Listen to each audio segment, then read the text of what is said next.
ॐ पुण्डरीकाक्षः पुनातु ॐ पुण्डरीकाक्षः पुनातु ॐ पुनातु पुण्डरीकाक्षः। ॐ हस्ते पुष्पं गृहीत्वा हरिः ॐ इदं विष्णुचक्रमे त्रेधानि ददे पदं समूढमस्य पागुं सुरेश्वाहा।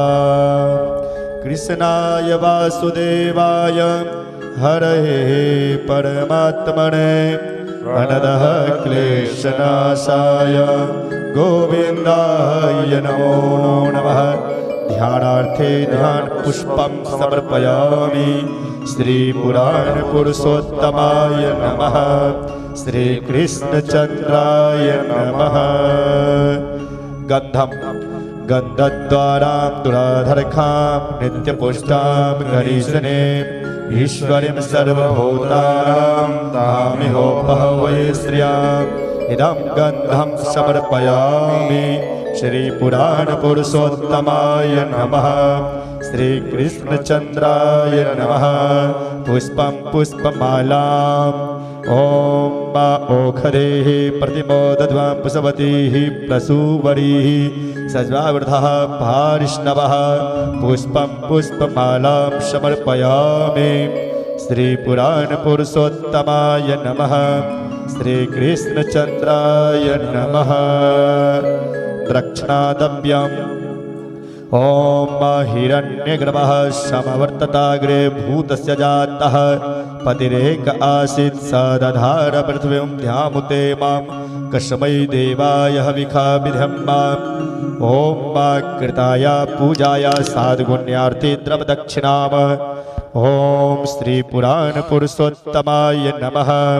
श्री कृष्णचंद्राय नमः।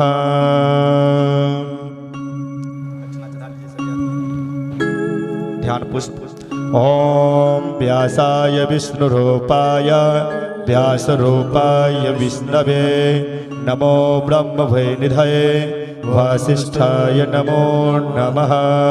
ध्यानार्थे ध्यान पुष्पं समर्पयामि। ॐ व्यासाय नमः। ॐ ईश्वरीं सर्वभूतानां तामिहोपहवै श्रियाम् इदं गन्धं समर्पयामि। ॐ व्यासाय नमः। ॐ माल्यादीनि सुगन्धेनि मालत्यादीनि वे प्रभो मया हृतानि पुष्पाणि पूजार्थं प्रतिगृह्यतां पुष्पं पुष्पमालां समर्पयामि। ॐ व्यासाय नमः। ॐ स्वस्ति न इन्द्रो वृधस्रवाः स्वस्ति नः पूषा विश्ववेदाः स्वस्ति नस्तारक्षो अरिष्टनेमिः स्वस्ति न बृहस्पतिर्दधातु पायः पृथिव्यां पय ओखधि कुपयो दिव्यान्तरिक्षे पयोधाः पयस्वतिः प्रदिशः सन्तु मह्यं विष्णोरराट्टमसि विष्णोः स्त्रप्तेस्थ विष्णोः शिरोरसि विष्णो ध्रुवोऽसि वैष्णवमसि विष्णवे त्वाम् अग्निर्देवता वातो देवता सूर्यो देवता चन्द्रमा देवता वसवो देवता रुद्रा देवता द्वितीया देवता मरुतो देवता विश्वे देवा देवता बृहस्पतिर्देवतेन्द्रो देवता वरुणो देवता द्योः शान्तिरन्तरिक्षगुं शान्तिः पृथिवी शान्तिरापः शान्तिरोषधयः शान्तिः वनस्पतयः शान्तिर्विश्वे देवाः शान्तिर्ब्रह्म शान्तिः सर्वगुं शान्तिः शान्तिरेव शान्तिः श्यामा शान्तिरेधि जतो यतः समीहसे ततो नो अभयं कुरु षण्णः कुरु प्रजाभ्यो भयन्नः पशुभ्यः गणानां त्वा गणपतिगुं हवामहे प्रियाणां त्वा प्रियपतिगुं हवामहे निधीनां त्वा निधिपति सहस्रयस्वगः शोभद्रिकां काम्पीलवासनिं श्रीश्चते लक्ष्मीक्षपत्न्यां महोरात्रे पार्श्वे नक्षत्रान् निरूपमस्विनो व्यातम स्नानिखाणम होम इखान सर्वलोकम इखाणम विश्वानि देव सवितर्दुरितानि पराशुभा जद्भद्रं तन्न आशुभा हरि ओम सच्चिदानन्दरूपाय विश्वोत्पत्त्यादिहेतवे तापत्रय विनाशाय श्रीकृष्णाय वयं नमः। कृष्णाय वासुदेवाय हरये परमात्मने प्रणतः क्लेशनाशाय गोविन्दाय नमो नमः। कृष्णं नारायणं वन्दे कृष्णं वन्दे व्रजप्रियं कृष्णं द्वैपायनो वन्दे कृष्णं वन्दे प्रथासुताम्।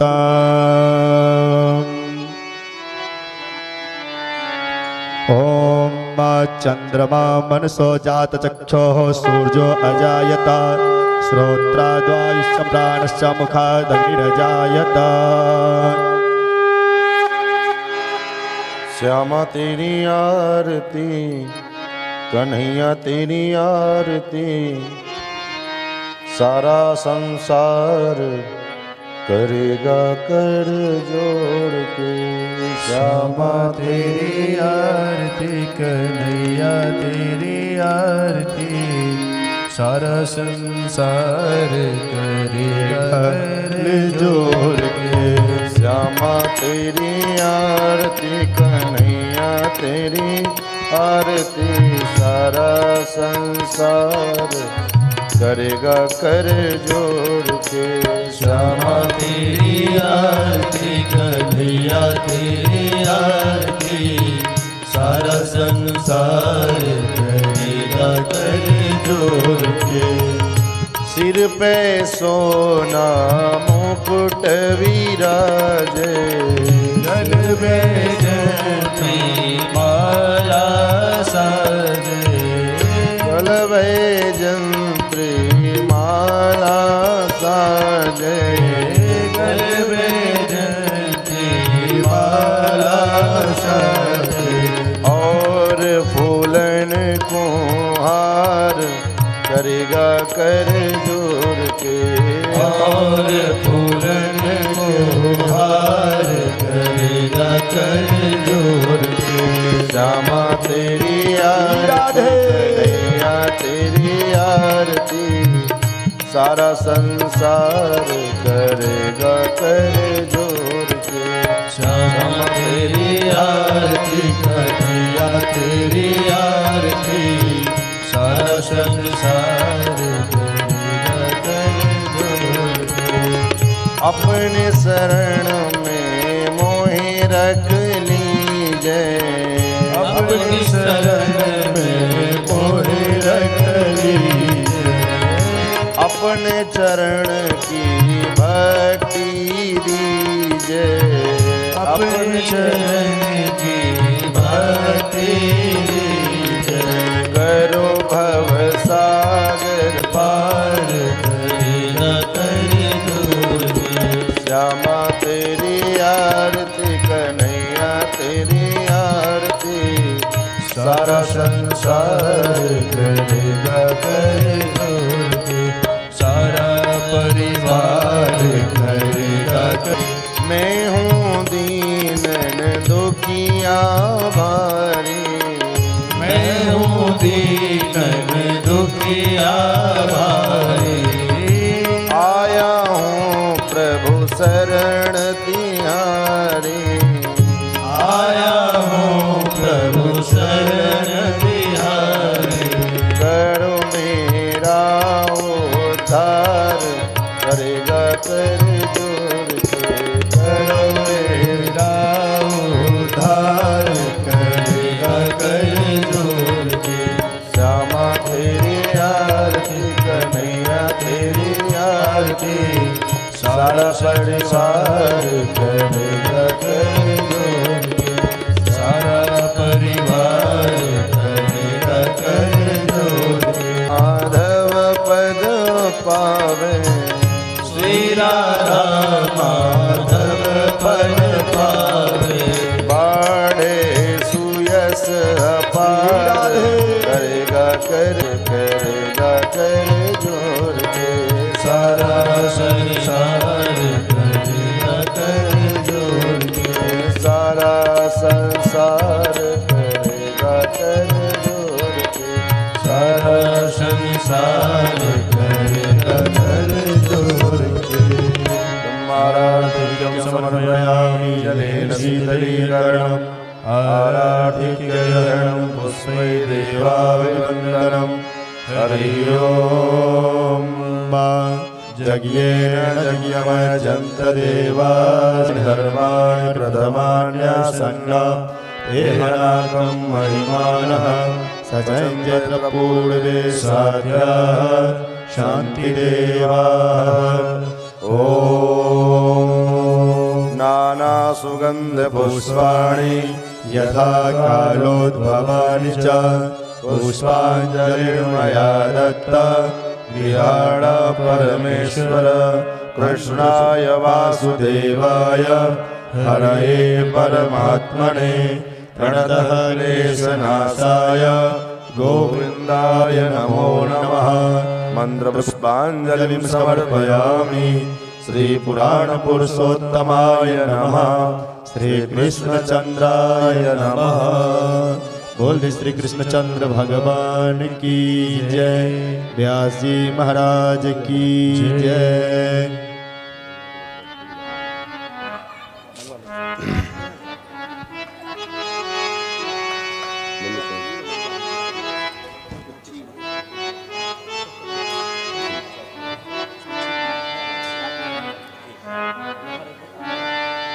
अभी नहीं, अभी थोड़ी देर बाद जब बोलेंगे तब।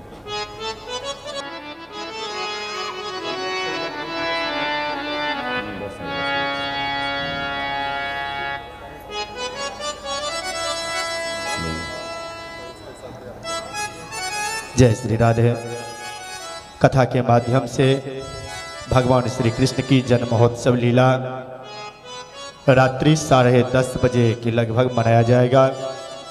सभी श्रद्धालु उपस्थित होकर इस महा उत्सव में भाग लें, पुण्य की भागी बने।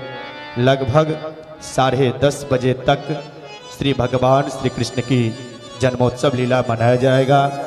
इसलिए आप लोग सभी उपस्थित होकर इस महा उत्सव में पुण्य की भागी बने। उसको चालू करके नारायण। श्री सीतारामचंद्र भगवान की जय। श्री अयोध्यानाथ भगवान की जय।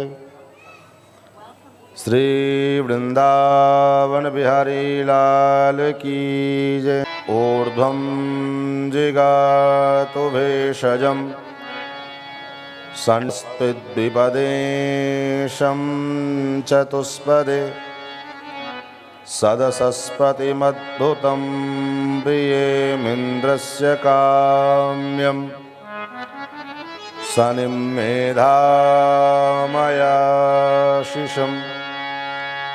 मेधां मे वरुणो ददातु मेधामिन्द्रश्च वायुश्च मेधां धाता ददातु मे ऋक्यजुस्सामरूपाय वेदाहरणकर्मणे प्रणवोद्गीतवपुषे महास्वशिरसे नमः। ज्ञानानन्दमयं देवं निर्मलस्फटिकाकृतिम् आधारं सर्वविद्यानां हयग्रीवमुपास्महे। रामं रामानुजं सीतां भरतं भरतानुजं सुग्रीवं वायुसूनुं च प्रणमामि पुनः पुनः। नमोऽस्तु रामाय सलक्ष्मणाय देव्यै च तस्यै जनकात्मजायै नमोऽस्तु रुद्रेन्द्रयमानिलेभ्यो नमोऽस्तु चन्द्रार्कमरुद्गणेभ्यः सच्चिदानन्दरूपाय विश्वोत्पत्त्यादिहेतवे तापत्रयविनाशाय श्रीकृष्णाय वयं नुमः। लक्ष्मीनाथसमारम्भां नाथयामुनमध्यमाम् अस्मदाचार्यपर्यन्तां वन्दे गुरुपरम्पराम्। यो नित्यमच्युतपदां भुजयुग्मरुक्मव्यामोहतस्तदितराणि तृणाय मेने अस्मद्गुरोर्भगवतोऽस्य दयैकसिन्धो रामानुजस्य चरणौ शरणं प्रपद्ये। श्रीमत्काश्यपगोत्रलब्धजनुषं विद्याविभूषोन्नतं सच्छास्त्रार्णवपारगामि विदुषां मान्यं मनोज्ञश्रियं स्वाचार्ये च जगद्गुरो बुधवरे श्रीवासुदेवे रतं वन्दे वन्द्यजगद्गुरुं सीताकान्तस्मरणं सन्तपूर्वाचार्याः सहायाः सन्तपूर्वाचार्याः सहायाः। बोलिए श्री कृष्णचंद्र भगवान की जय। श्री वृंदावन बिहारी लाल की। श्रीमद्भागवत महापुराण की। श्री वेदव्यास भगवान की। श्री सुखदेव जी महाराज की। जी महाराज की। श्री सूत सौनकादर्शन की। सब संतन की, सब भक्तन की जय जय श्री राधे श्याम। भगवान की पावन कथा चर्चा का हम सभी लोग रसास्वादन समास्वादन श्रवण लाभ प्राप्त करें।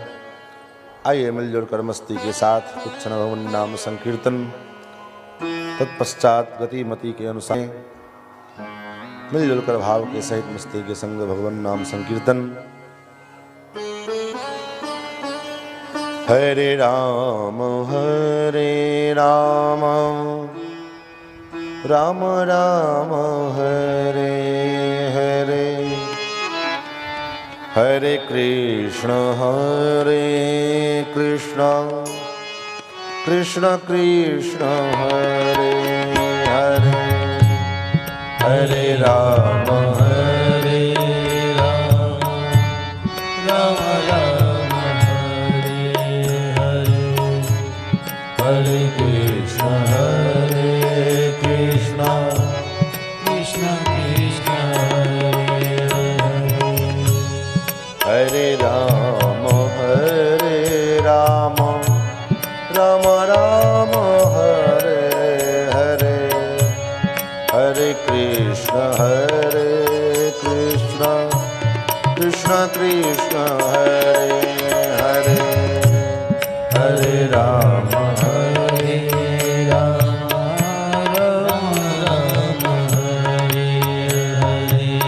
हरे, हरे कृष्ण कृष्ण कृष्ण हरे हरे, हरे राम हरे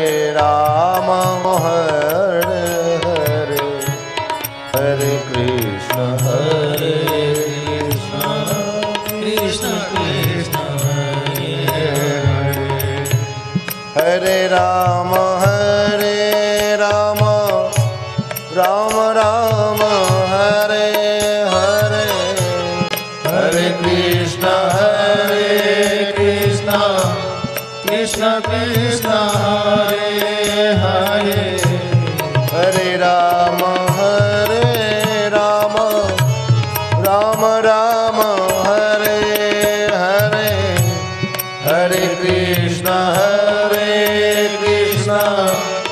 कृष्ण कृष्ण हरे हरे हरे राम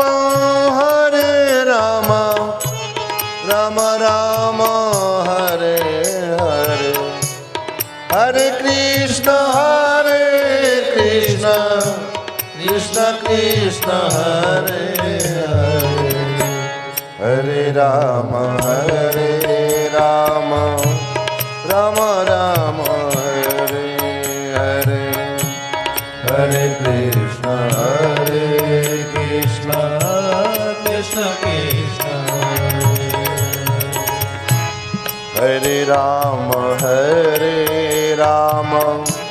राम राम हरे हरे हरे कृष्ण कृष्ण कृष्ण कृष्ण हरे राम राम हरे हरे हरे कृष्ण कृष्ण कृष्ण हरे राम राम हरे हरे हरे कृष्ण कृष्ण कृष्ण हरे हरे हरे राम राम हरे हरे हरे कृष्ण भाव से सभी गाइए कृष्ण कृष्ण हरे हरे हरे राम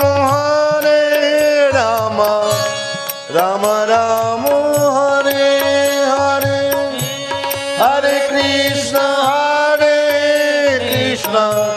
कृष्ण कृष्ण हरे हरे हरे राम राम हरे हरे हरे कृष्ण कृष्ण कृष्ण हरे हरे हरे राम राम हरे हरे हरे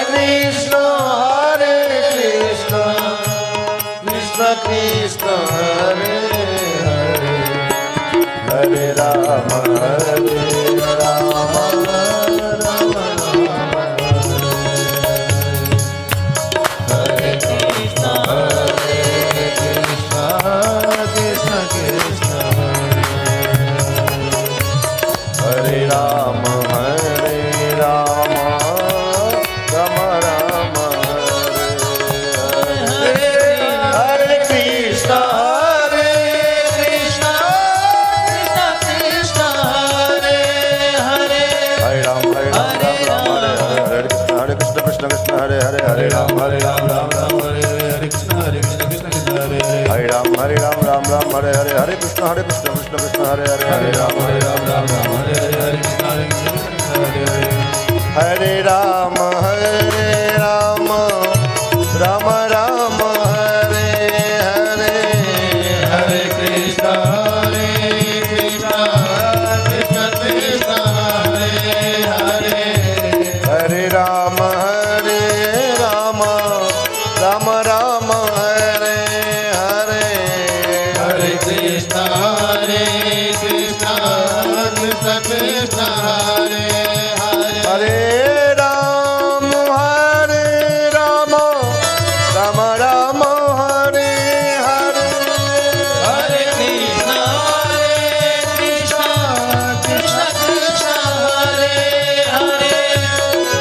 राम राम हरे हरे हरे कृष्ण कृष्ण कृष्ण कृष्ण हरे हरे हरे राम राम हरे हरे हरे कृष्ण कृष्ण कृष्ण हरे हरे राम राम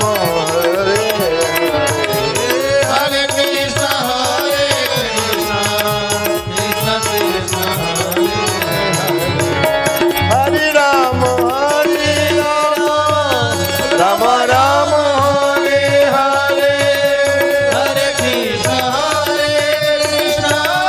कृष्ण कृष्ण हरे हरे हरे राम राम राम हरे हरे हरे कृष्ण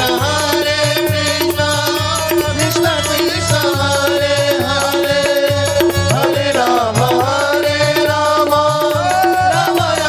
हरे हरे हरे कृष्ण कृष्ण कृष्ण कृष्ण हरे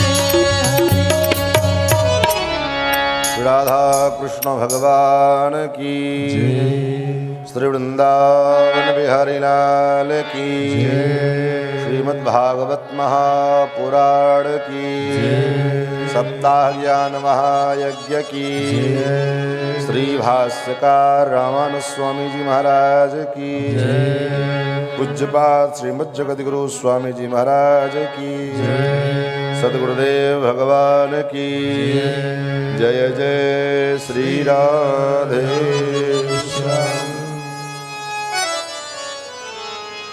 अनंत कोट ब्रह्मांडाधिनायक भक्तवांछा कल्पतरु भक्तवत्सल शरणागत वत्सल सौशल्य वात्सल्य मार्दवार्जव आदि गुणों के संद भगवान नंद नंदन श्याम सुंदर श्री कृष्णचंद्र जिनकी अहेतु की कृपा करुणा के फलस्वरूप हम और आप भगवती इच्छा पूर्ति दुर्गा के मंदिर में उनके चरण सन्निधि में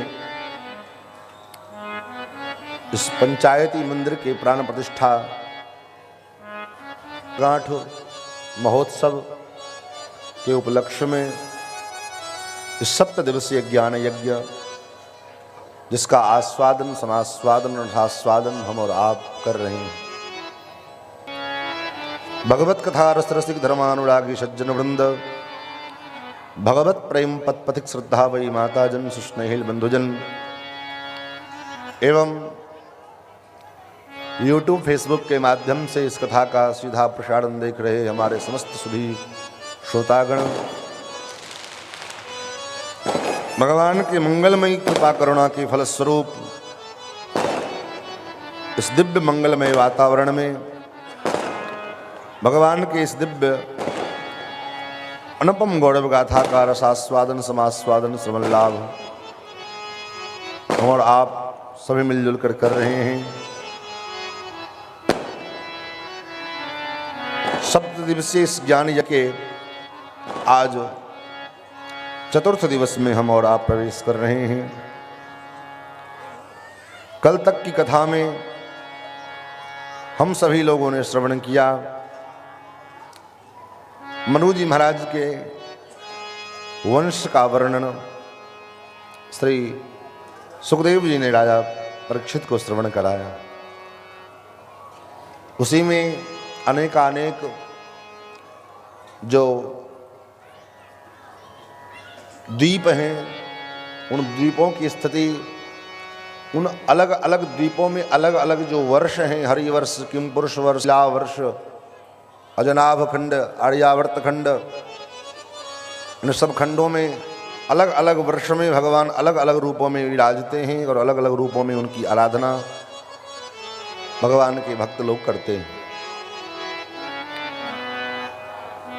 बच्चों को बाहर करो भव को मानना चाहिए लेकिन बहुत बातें ऐसी भी होती हैं जो बिना अनुभव के भी स्वीकार करनी पड़ती है। जैसे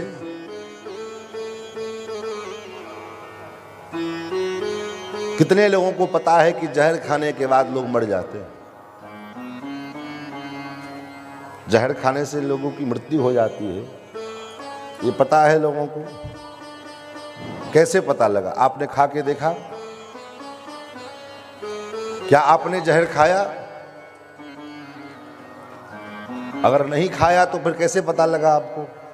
तो लोगों से सुनते हैं, देखते भी हैं कि लोग खा करके मर गए, तो देखते हैं। आप तो खा करके पहले देखो, तब न पता चलेगा कि मरते हैं कि सही में ढोंग करते हैं, क्या करते हैं। तो बहुत चीजें ऐसी हैं जो कुछ देख करके सुन करके भी स्वीकार करना पड़ता है। सब बातें अनुभव करके ही आप जानो, ये जरूरी नहीं है। अब हम कहेंगे जब तक हम अपनी आंखों से देख नहीं लेंगे तब तक हम कैसे स्वीकार करेंगे? आप बताओ, बहुत चीजें ऐसी है जो हमारे पास में उपलब्ध हैं, लेकिन हम उसको अपनी आंखों से नहीं देख सकते। कैसे? बोले अपनी पीठ कोई अपनी आंखों से देख पाएगा? कोई देख पाता है? जबकि पीठ तो हमारे पास में है, लेकिन अपनी आंखों से नहीं देख पाते। अपनी आंख को ही अपनी आंखों से नहीं देख सकते, उसको देखने के लिए कोई ना कोई साधन की आवश्यकता पड़ेगी। उसी प्रकार भगवान हैं, स्वर्ग है, नरक है, पाप है, पुण्य है, ये सब चीजें दिखती नहीं हैं, लेकिन शास्त्रों के द्वारा सुन सुन करके पढ़ पढ़ करके धर्माचार्य उन अनुभवों को जो बताया उसको मानना चाहिए। मानेंगे तभी स्वीकार होगा, क्योंकि बिना माने बात नहीं बनेगी। आप कहोगे हम कैसे कैसे मान ले, तो कभी कभी मानना पड़ता है।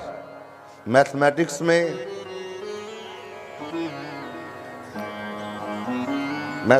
में सवाल को सॉल्व करने के लिए, जैसे कि माना कि x बराबर 1, 10th के सब क्वेश्चन में होता है ना, a² + b² + c²।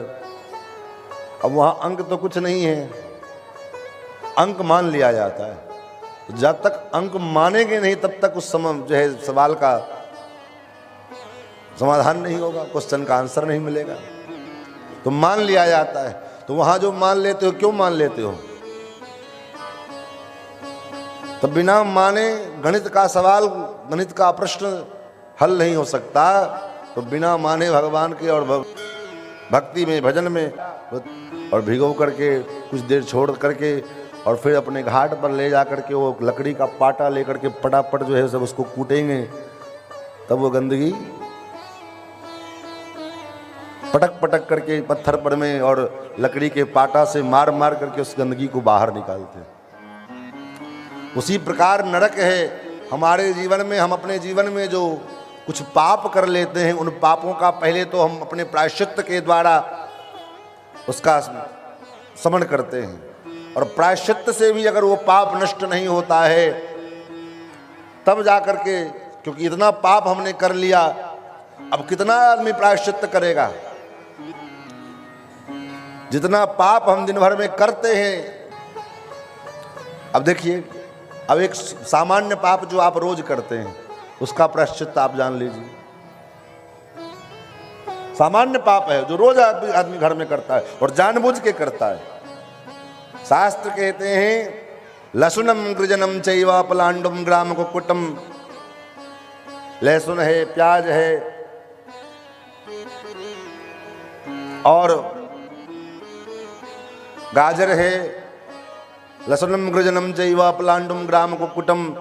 ग्राम कुक्कुट अर्थात मुर्गा मुर्गी, ये सब चीजें जो है अगर भूल से भी अगर कोई खा ले, जानबूझ की तो दूर की बात है, अगर भूल से भी अगर कोई खा ले तो उसके लिए जग्भा चांद्रायणम वदेत,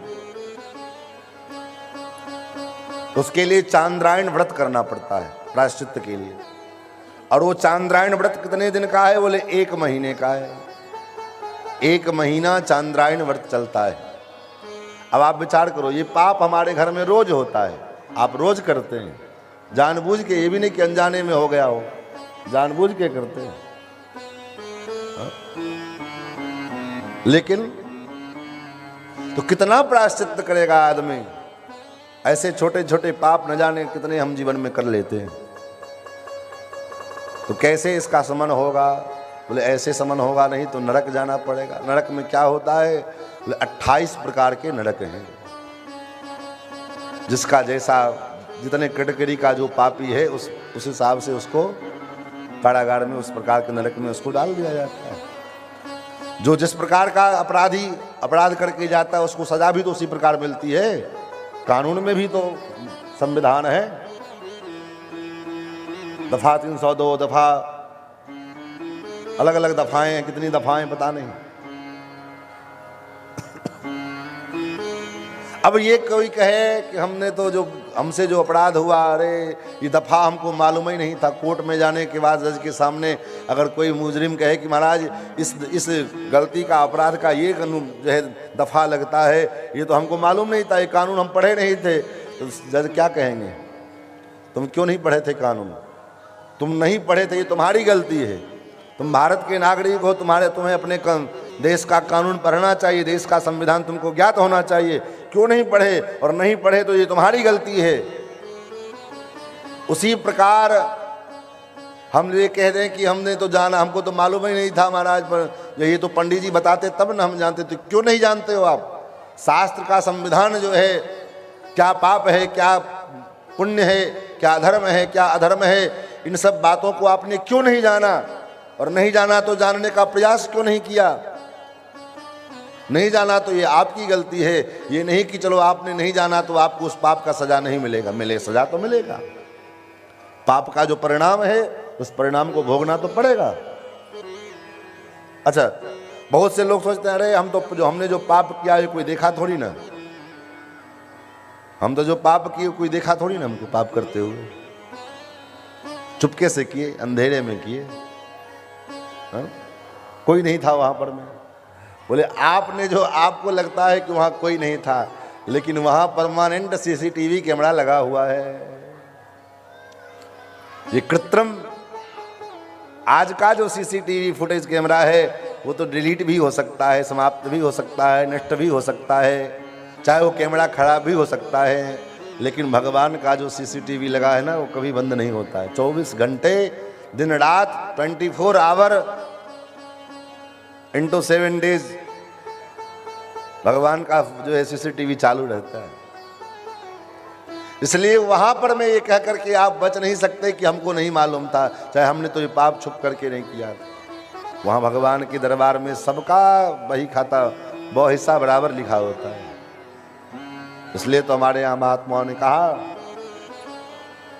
मेरे मालिक के दरबार में सबका जीवन खाता, मेरे मालिक के दरबार में सबका जीवन खाता, मेरे मालिक के दरबार में सबका जीवन खाता, मेरे मालिक के दरबार में सबका जीवन खाता।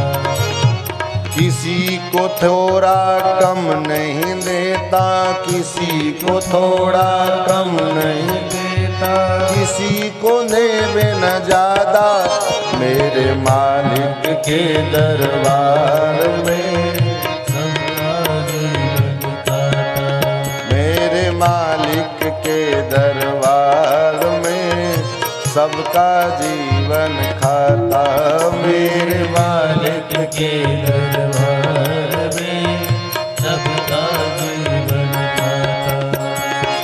क्या साधु क्या संत गृहस्थी, क्या राजा क्या रानी, क्या साधु क्या संत गृहस्थी, क्या राजा क्या रानी, क्या साधु क्या संत गृहस्थी, क्या राजा क्या रानी, क्या साधु क्या संत गृहस्थी, क्या राजा क्या रानी।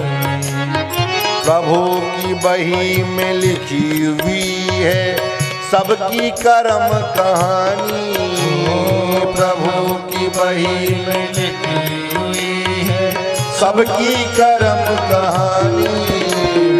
बड़े बड़े वो जमा खर्च का, बड़े बड़े वो जमा खर्च का सही हिसाब के दरबार में सबका जीवन खाता, मेरे मालिक के दरबार में सबका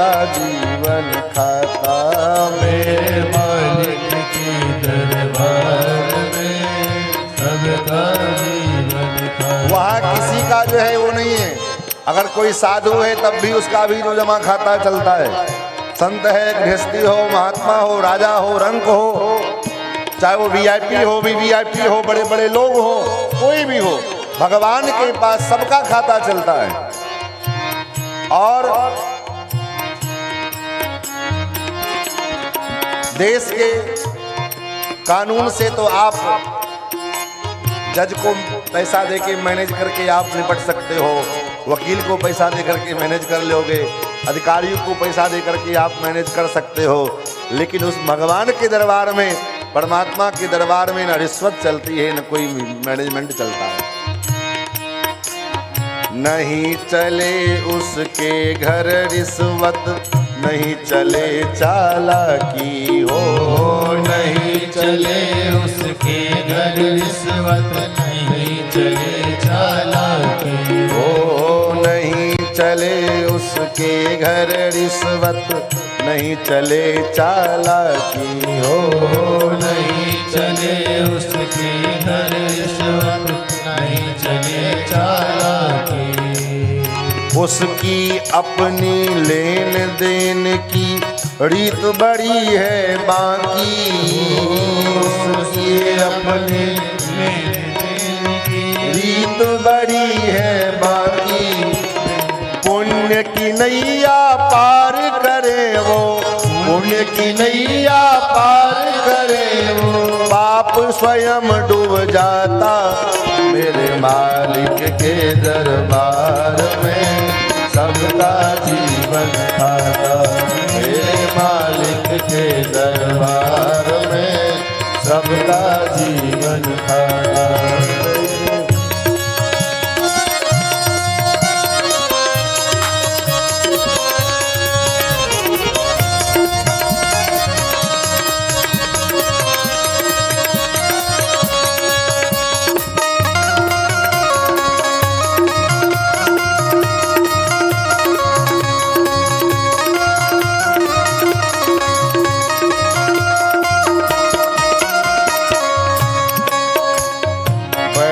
बड़े कानून प्रभु के, बड़ी बड़ी मर्यादा, बड़े बड़े कानून प्रभु की, बड़ी बड़ी मर्यादा।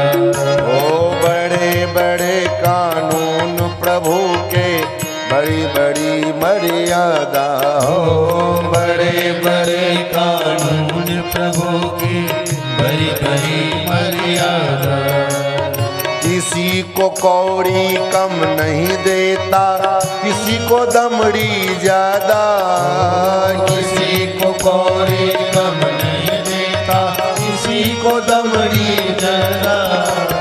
इसीलिए वो सारे जग का, इसीलिए वो सारे जग का, जगत सेठ कहलाता मेरे मालिक के दरबार में, सबका जीवन खाता मेरे मालिक के दरबार में, सबका जीवन खाता मेरे मालिक के दरबार में, सबका जीवन खाता।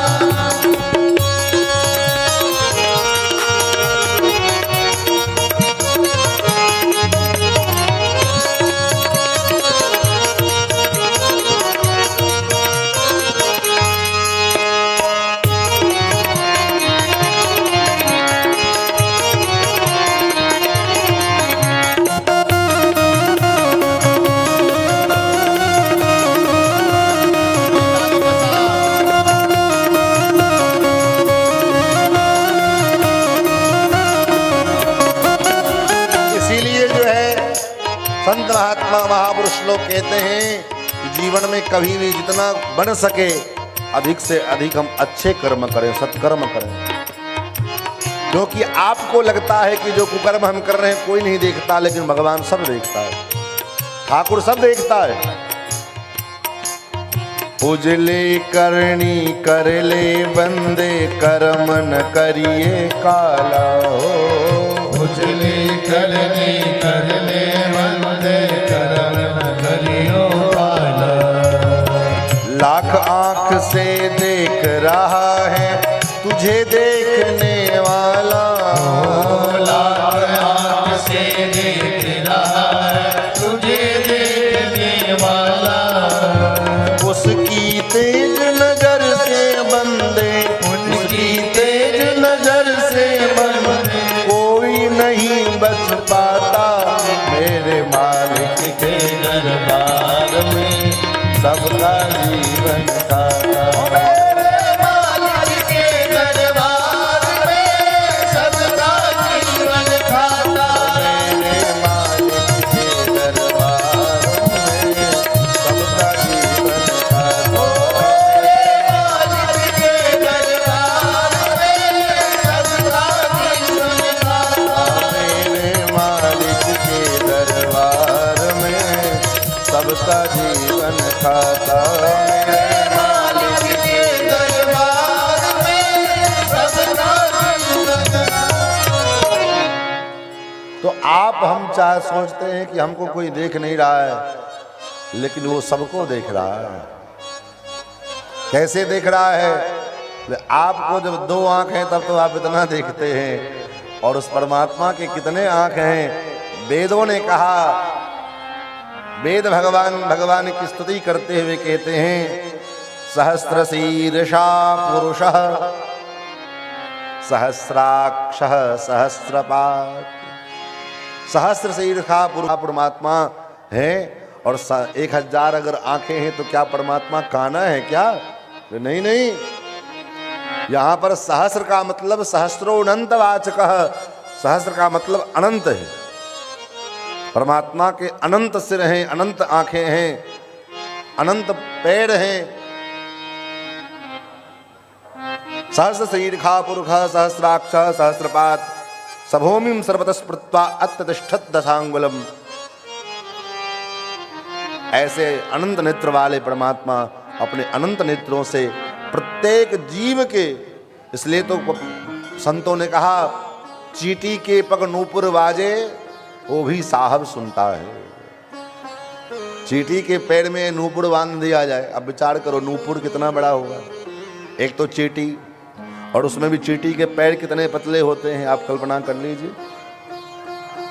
और ऐसे चींटी के पैर में नूपुर बांध दिया जाए तो वो नूपुर कितना बड़ा होगा, और जब वो नूपुर बजेगा तो कितनी ध्वनि हो सकती है।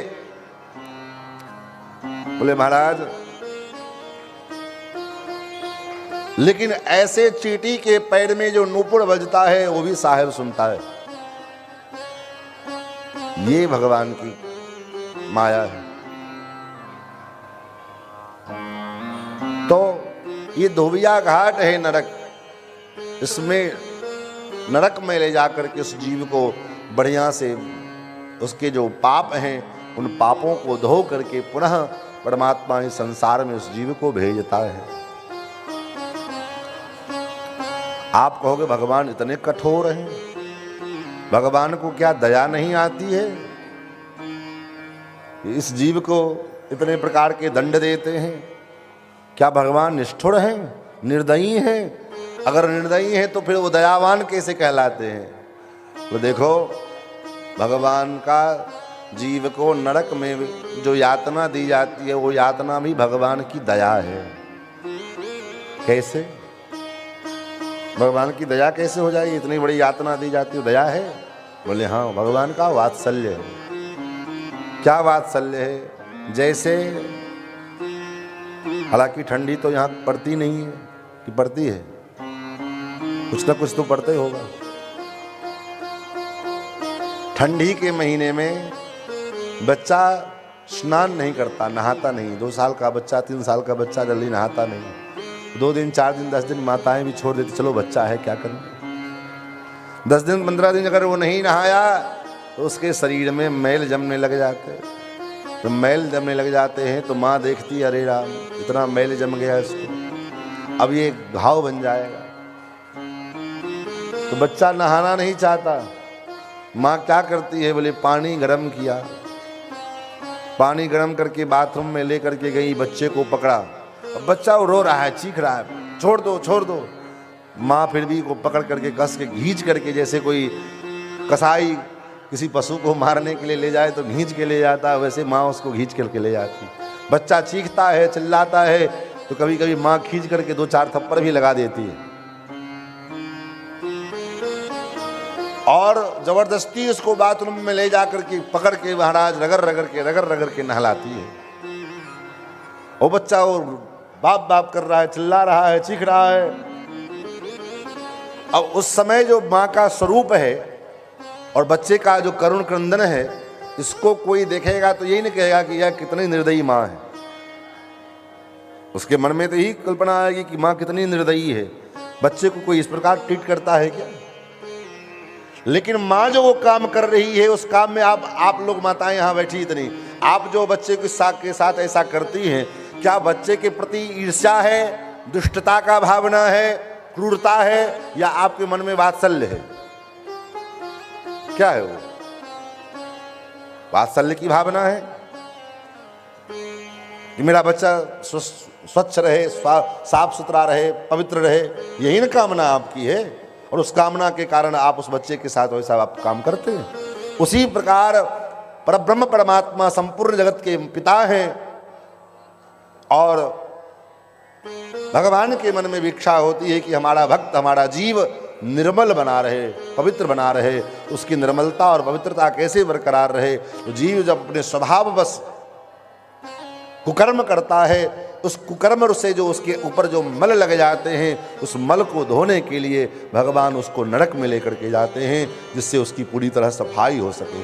और जब वह पूरी तरह उसकी सफाई हो जाती है, जब वो निर्मल हो जाता है, तब वही भगवान पुनः उस जीव को संसार में मनुष्य बना करके, मानव बना करके भेजते हैं। अब जाओ तुम पुनः सत्कर्म करो, फिर भजन करो।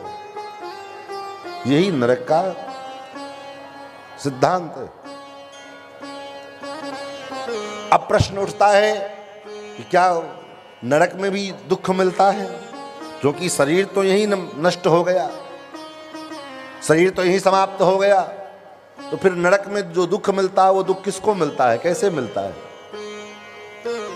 तो आज शास्त्र कहते हैं कि नरक के दुख को भोगने के लिए एक यातना प्रधान शरीर प्रदान किया जाता है। जैसे एक उदाहरण से आप बात समझ में आ जाएगी। आप घर में सो रहे हो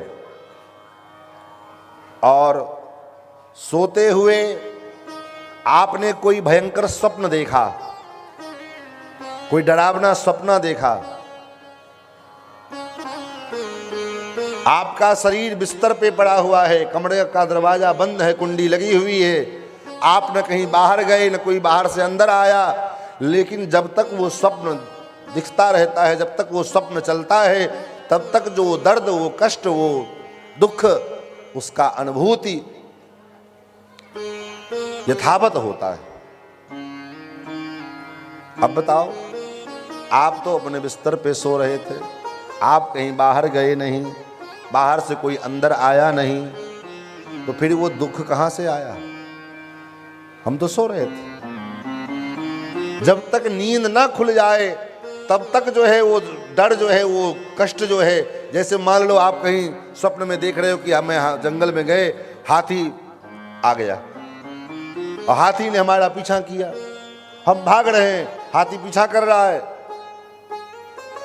और विडंबना ये होती है, जो देखे होंगे वो जानते हैं, स्वप्न में आप ज्यादा भाग भी नहीं सकते, स्वप्न में दौड़ भाग नहीं हो पाता है ज्यादा।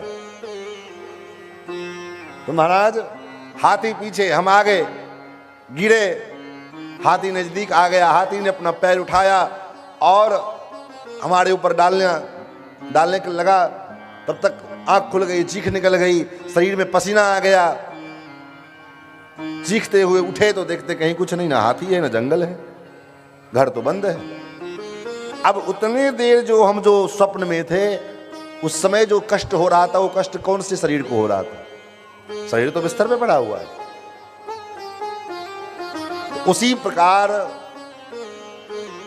मरने के बाद भले ये शरीर यहीं नष्ट हो जाता है, यहीं रह जाता है, लेकिन एक यातना प्रधान शरीर दी जाती है, जिसके द्वारा जीव को यातना मिलती है। 28 प्रकार के नरकों का वर्णन किया। रौरव, महारौरव, कुंभी पाक, कालसूत्र, मसिपत्र बनो। आदि और अलग अलग नरकों के अलग अलग कर्म के अनुसार उसका उपभोग। जो जीव अपने जिह्वा की पूर्ति के लिए, जिह्वा के स्वाद की कामना से अन्य जीवों की हत्या करके, उनको रांध करके, उनको बना करके खाते हैं, ऐसे जीव को यस्तु वा उग्रह पशुन पक्षिणो वा प्राणात् उपरंधयति तमपकरुणम पुरुषादैरपि बिगड़हित ममुत्र यमानुचराः कुंभी पाके तप्त तैले उपरंधयति। अपने जिह्वा की स्वाद की पूर्ति के लिए हम दूसरे पशु पक्षियों को रंधन करते हैं, उसको बना करके खाते हैं। तो ऐसे जीव को मरने के बाद यमानुचराह, यमदूत लोग खींच करके ले करके जाते हैं। कहाँ? बोले कुंभी पाक नाम के नरक में डाल देते हैं। उस कुंभी पाक नाम के नरक में क्या होता है? बोले उस कुंभी पाक नामक नरक में जो है यमदूत लोग कुंभी पाके तप्त तैले, बड़ा बहुत बड़ा जो है तैल का खौलता हुआ कड़ाह, उस कड़ाह में उस जीव को डाल दिया जाता है। कुंभी पाके तप्त तैले उपरंधयंती। उसका भी उसी प्रकार जैसे आपने उस जीव का उपरंधन किया तेल में डाल करके, उसी प्रकार मरने के बाद यमदूत लोग उस जीव को उस खौलते हुए तेल के कड़ाह में डाल करके उपरंधन करते हैं। अब यहाँ आप जिस जीव का उपरंधन करते हो वो जीव तो पहले मर चुका है, उसको काटते ही समय वो उसकी मृत्यु हो गई। अब उसके बाद उसको तेल में छानो चाहे कड़ाही में आग में भूनो, उसको कोई प्रभाव नहीं पड़ता है। लेकिन आपको जब यमदूत लोग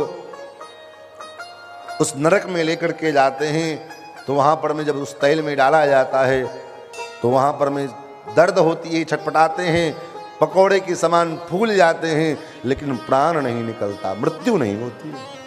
मूर्छित होते हैं, फिर यमदूत लोग उसको मूर्छा से बाहर निकालते हैं और पुनः मूर्छा से बाहर निकाल करके और फिर उसको तेल में डालते हैं। इसे बारंबार अनेकों वर्षों तक किया जाता है।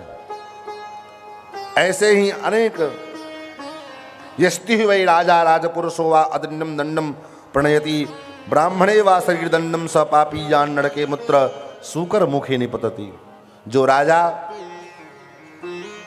केवल प्रजा से कर वसूल करे, टैक्स वसूल करे और प्रजा को कोई जो है सुविधा न दे, अथवा किसी राजा के द्वारा जो अदंड्य है उसको दंड मिल जाए, अथवा किसी ब्राह्मण को मृत्यु दंड दे देवे, ऐसे राजा को सूकर मुख नाम के नरक में यमदूत लेकर के जाते हैं।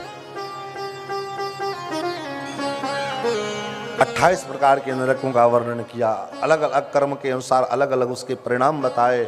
जब उनके परिणामों को राजा परीक्षित ने श्रवण किया तो सुनते ही कांप गए महाराज, रूह कांपने लगी, उनके रोंगटे खड़े हो गए। गुरुदेव, संसार में कौन सा ऐसा जीव होगा जो पाप न करे? पाप तो सबसे बनता है, जानबूझ के हो या अनजाने में हो, सबसे पाप होता है। तो क्या पाप का परिणाम उसको नरक में जाना पड़ेगा? बोले बिल्कुल जाना पड़ेगा। इससे कोई बचने का उपाय है? कुछ तो उपाय बताओ महाराज। ये ऐसे में तो सब नरक में चले जाएंगे महाराज। सुखदेव जी कहते राजन उपाय तो है। क्या उपाय है? सुखदेव जी कहते राजन पहला उपाय है कि पाप कर्मों को प्रायश्चित के द्वारा समन करके प्रायश्चित कर लो। पाप हो गया उसका प्रायश्चित करो। लेकिन कितना प्रायश्चित करेंगे? एक एक कर्म का प्रायश्चित करने लग जाएंगे, पूरी जिंदगी प्रायश्चित करते करते बीत जाएगी। जन्म जन्मांतर के कितने पाप हैं, पाप ताप संताप हैं, ये कैसे कटेंगे, कैसे मिटेंगे? बोले हाँ ये बात तो है। और मान लो प्रायश्चित करने के बाद आप पाप को मिटा भी दो, लेकिन फिर पाप करने का जो प्रवृत्ति है वो फिर जो है कुसंग में पड़ोगे, फिर पाप होगा। तो जीवन भर यही करते रहे, पाप करो, पाप का प्रायश्चित करो, और कोई काम नहीं है। कोई ऐसा उपाय बताओ जिसको एक बार करना पड़े और बस सारे जन्म जन्मांतर के पाप ताप समाप्त हो जाए। कोई ऐसा उपाय है? सुखदेव जी कहते हैं हाँ, एक उपाय है। क्या? केचित् केवलया भक्त्या वासुदेव परायण अघम धुन्वन्ति कार्षणेन निहारमिव भास्करः। केचित् केवलया भक्त्या, एक उपाय है जिससे आपके जन्म जन्मांतर के सारे पाप ताप संताप नष्ट हो जाते हैं। तो कौन सा उपाय है? सुखदेव जी कहते केवल या भक्त्या, केवल भक्ति के द्वारा भगवान की शरणागति कर लो, भगवान के चरणारविंद की प्रवृत्ति कर लो, भगवान के शरण में चले जाओ। एक बार सभी धर्मों का त्याग करके, सभी ओर से अपने मन को हटा करके और हम भगवान से ये कह दें, हे प्रभु तवाहमस्मीति च याचमानः, हे प्रभु मैं आपका हूं, मैं आपका हूं। और ये केवल मुख से कहने से नहीं होगा। आदमी बहुत चालाक होता है। मंदिर में भगवान के पास गया, तमेव माता च पिता तमेव तमेव बंधु ससका तमेव, घर पे आते ही पत्नी से कहे महाराज तुम तो हमारी जान हो, तुम्हारे बिना तो हमारा जिंदगी अधूरा है। तो ये बेईमानी करने से जो है भगवान एक काम नहीं चलने वाला। हाँ, व्यवहार के जगत में, व्यवहार में पत्नी है, पति है, बेटा है, बेटी है, सबके साथ जो धर्म है, आपका कर्तव्य है, इन सब कर्तव्यों का आप पालन कीजिए। लेकिन मन से जो है हम ये मान लें कि हम भगवान के हैं और भगवान हमारे हैं। ये जब तक हमारा मन पूर्ण रूप से स्वीकार नहीं करेगा, भगवान ने कहा अर्जुन से गीता में, सर्वधर्मान परित्यज्य मामेकं शरणं व्रज। हे अर्जुन, जितने भी धर्म कर्म है सबका तुम त्याग करो। सर्वधर्मान परित्यज्य, महाराज धर्म का त्याग कर देंगे पाप नहीं लगेगा? बोले नहीं लगेगा। पाप की चिंता तुम छोड़ दो। सर्वधर्मान परित्यज्य, सभी धर्मों को त्याग करके माम एकम, मुझे एक की शरण में आ जाओ। माम एकम शरणम व्रज, मेरे एक की शरण में आ जाओ, बस कुछ करने की जरूरत नहीं है।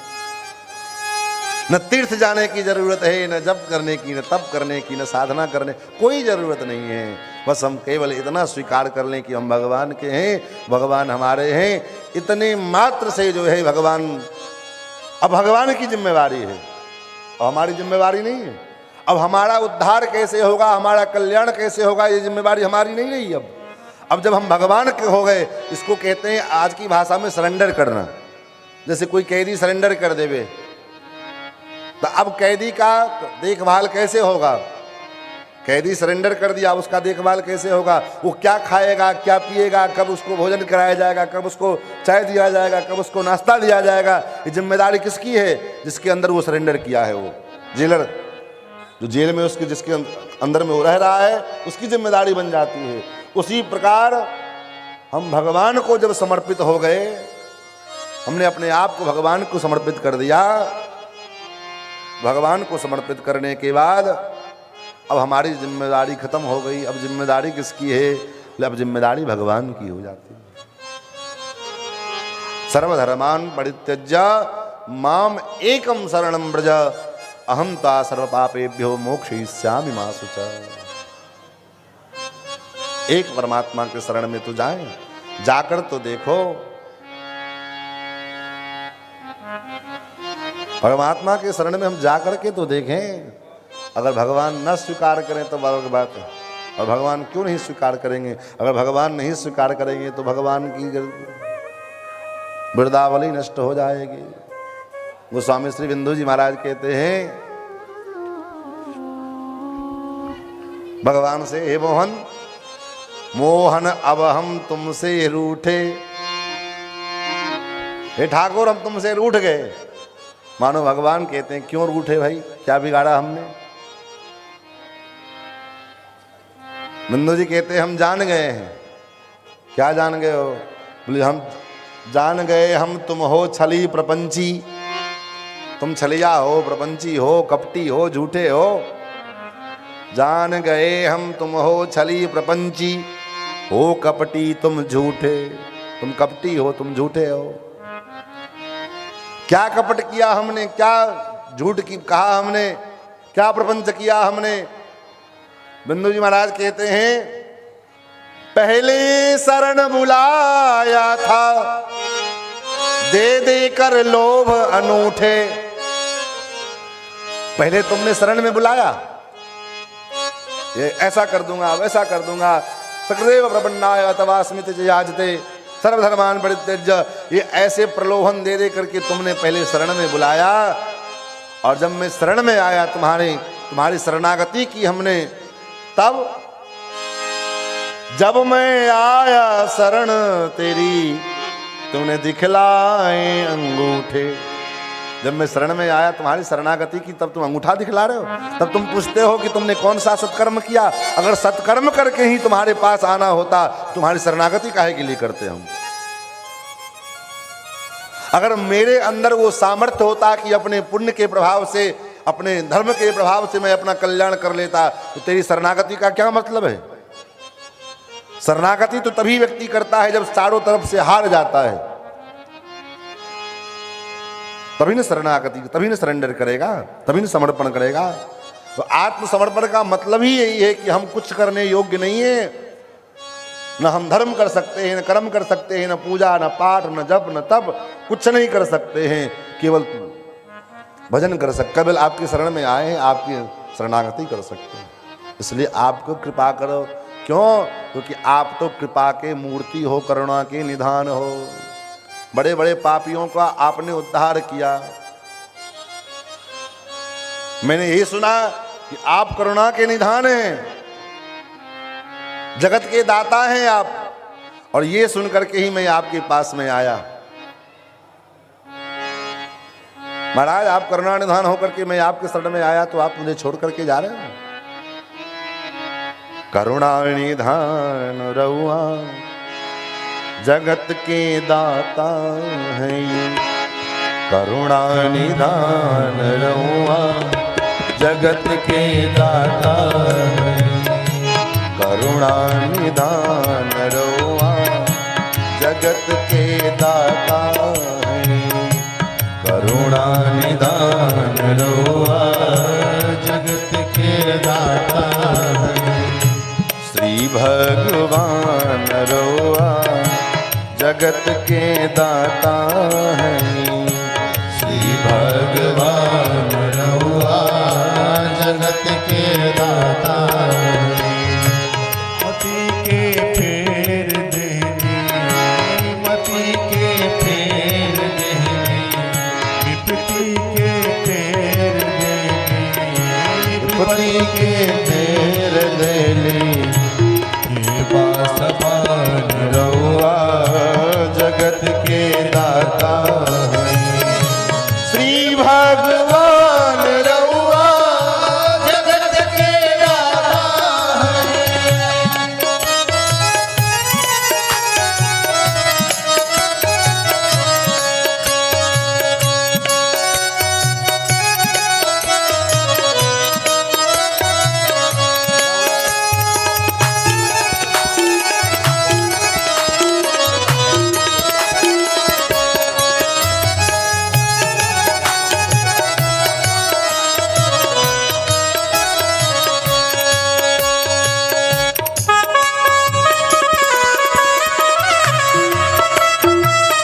ऐसे नहीं, ताली जब तक नहीं बजी, कल मैंने कहा था एक एक ताली बजनी चाहिए। भक्त विदुर घर गई, भक्त विदुर घर गई, प्रेम से सगवे कैली, प्रेम से सगवे कैली, भक्त विदुर घर गई, भक्त विदुर घर गई, प्रेम से सगवे कैली, प्रेम से सगवे कैली।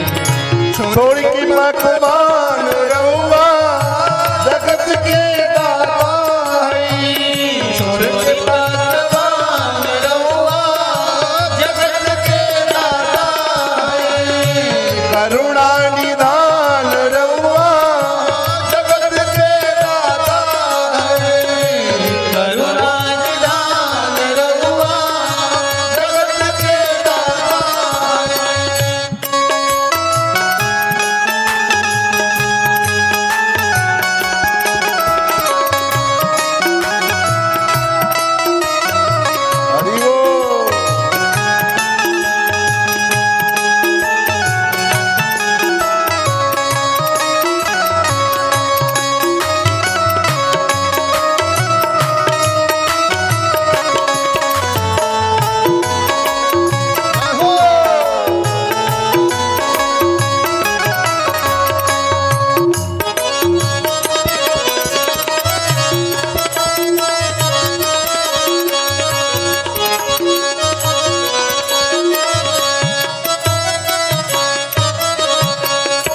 राह के मार दिहनी राह के मार देहनी गज के उबार दिहनी गज के उबार देहनी राह के मार दिहनी राह के मार देहनी गज के उबार दिहनी गज के उबार देहनी के बा समान रउआ जगत के दाता हई के बा समान रहुआ जगत के दाता है श्री भगवान रउआ जगत के दाता है श्री भगवान रहुआ जगत के दाता है वही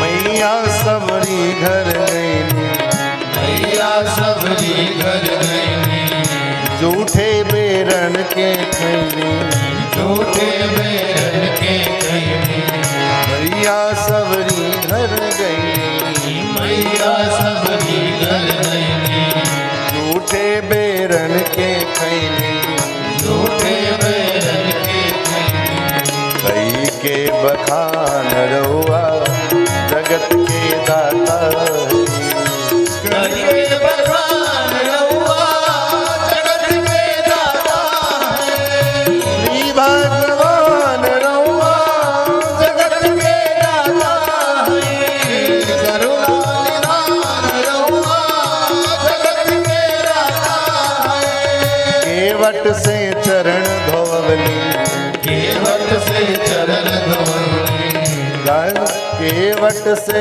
चरण धोवली केवट से चरण धोवनी गीत पर दिए लगवनी गीत पर दिए लगवनी जान जहान रउआ जगत के दाता है जाने जहान रहुआ जगत के दाता है श्री भगवान रउआ जगत के दाता है श्री भगवान रहुआ जगत के दाता है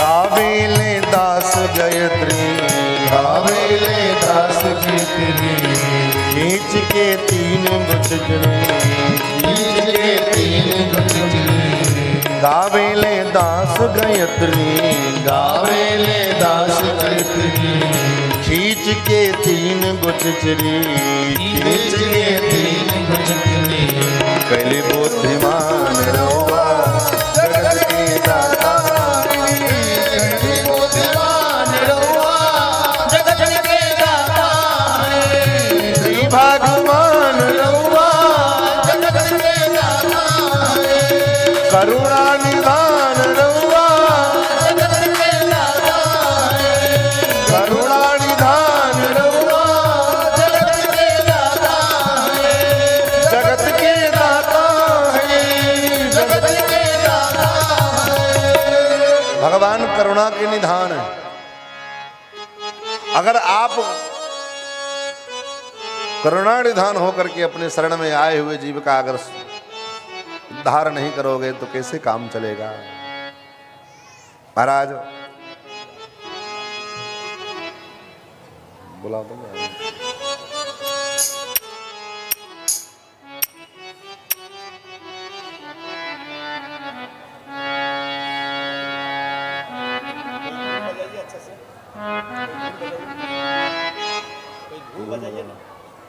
आराम आराम।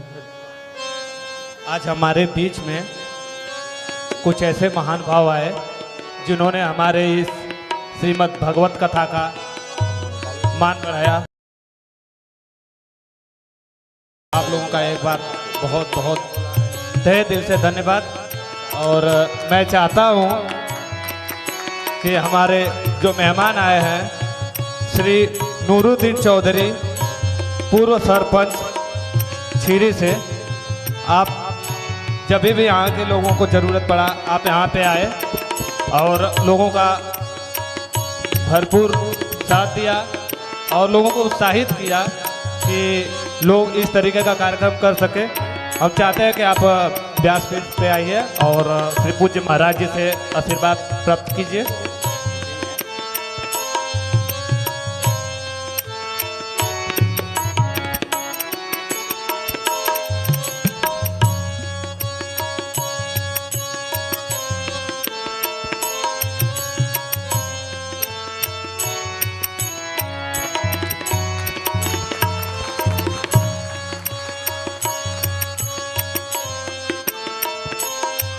मनोज ठाकुर जी, सुजाता एंटरप्राइज, चाहते हैं आप व्यासपीठ पे आइए और महाराज जी से आशीर्वाद प्राप्त कीजिए।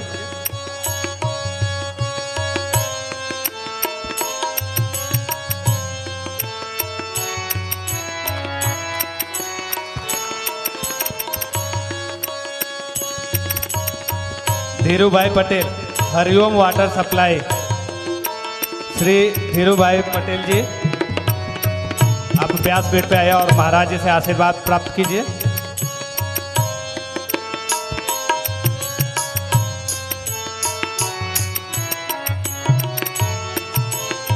श्री नरेंद्र सिंह जी,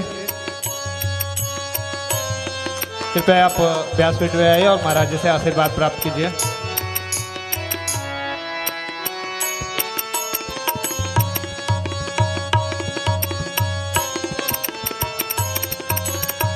श्री हरिराम यादव जी,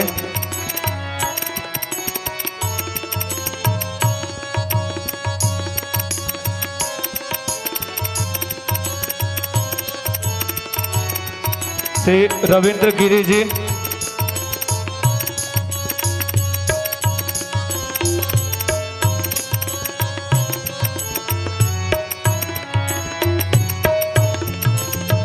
श्री मोहन झा जी, कृपया आप व्यासपीठ पे आए और महाराज जी से आशीर्वाद प्राप्त कीजिए।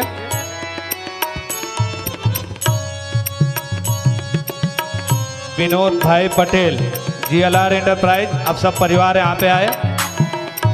आप सब परिवार ऊपर आइए व्यासपीठ पे, आप सब परिवार ऊपर आइए व्यासपीठ पे।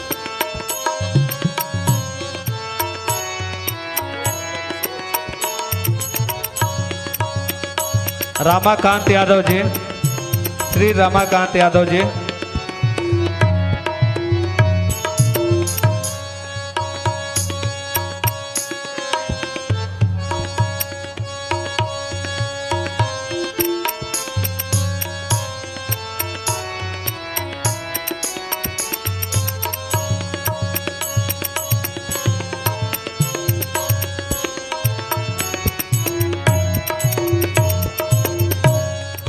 कुछ मेहमान आए हुए हैं जिनका नाम हमें नहीं पता है, तो कृपया आप भी आ जाइए व्यासपीठ पे और महाराज जी से आशीर्वाद प्राप्त कीजिए। आ जाइए, आप भी आ जाइए। ये बड़े सौभाग्य से आशीर्वाद मिलता है ऐसे भगवत कथा में किसी को।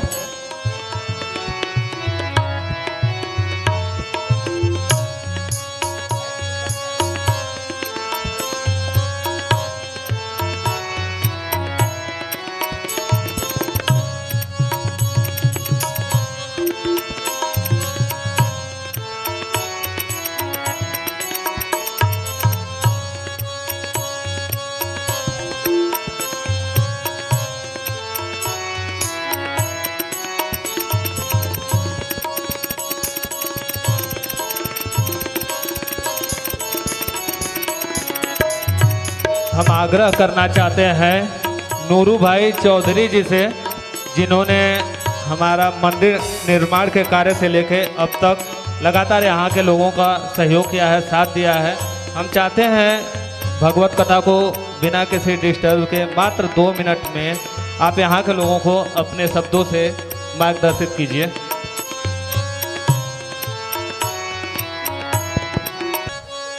हमारे अपने बीच हमारे गुरुजी जो प्रवचन देने के लिए बाहर से आए हुए हैं, हमारे अपने गांव में, अपने शहर में, अपने घर में, हम लोग अपनी पूरी टीम के तरफ से उनका स्वागत और धन्यवाद करते हैं।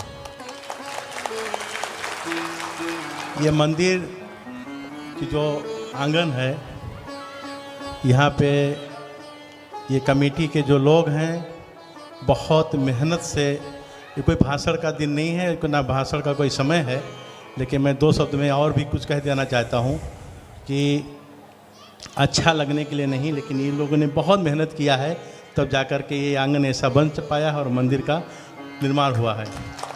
और आज भी कई जगह पे हम जाते रहते हैं, सभी लोग जाते हैं, लेकिन जो व्यवस्था और जो लगाव से ये लोग काम करते हैं, इसके लिए हम और हमारे परिवार और हमारी पूरी टीम के तरफ से इन लोगों को भी बहुत बहुत धन्यवाद। और हमारे अपने जो गांव में हमारी बहन बेटियां जो बैठी हुई हैं, हमारे भाई जो बैठे हैं, हमारे जो गुरुजी जो प्रवचन दे रहे हैं, बहुत अच्छा बता रहे हैं, समझा रहे हैं। आप लोगों को लगन से, मेहनत से समझने की ज़रूरत है और उसके ऊपर अमल करने की भी ज़रूरत है। और हमारे तरफ से हमेशा हमारे परिवार के तरफ से जो भी कुछ इस मंदिर को लेकर के और यहाँ पे कोई काम हो, इसको लेकर के हमेशा हम यहाँ पे खड़े हैं। हमारे तरफ से 11,000 रुपये का धनराशि मैं भंडारा के लिए दे रहा हूँ। बहुत बहुत धन्यवाद, आभार। और गुरु जी से मैं आशीर्वाद का निवेदन करता हूँ, हमेशा हम और हमारी टीम के ऊपर आशीर्वाद बनी रहे। धन्यवाद, आभार।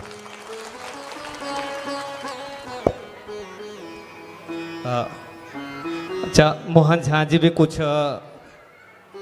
हम लोगों से बात करना चाहते हैं, उत्साहित है। तुम चाहते हैं बिना किसी भगवत कथा को डिस्टर्ब किए हुए मात्र 2 मिनट में इसके बाद कथा चालू रखी जाएगी, कंटिन्यू मात्र।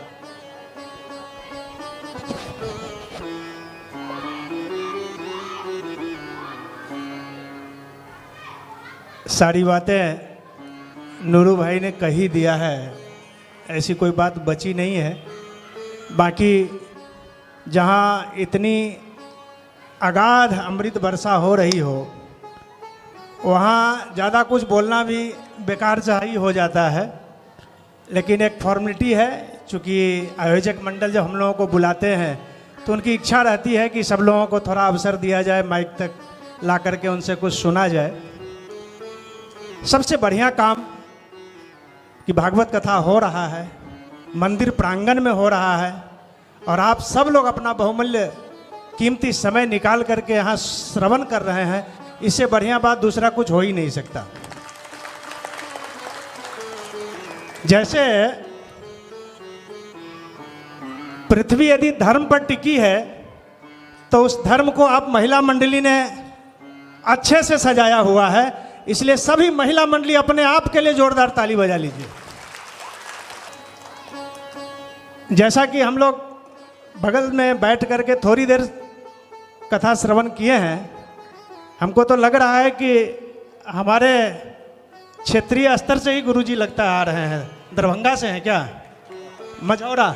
बस बस बस, कुछ टोन अपनों से अपनों का जुड़ जाता है, तो ऐसा मेरे को लगा कि हमारे दरभंगा के ही हैं गुरुजी।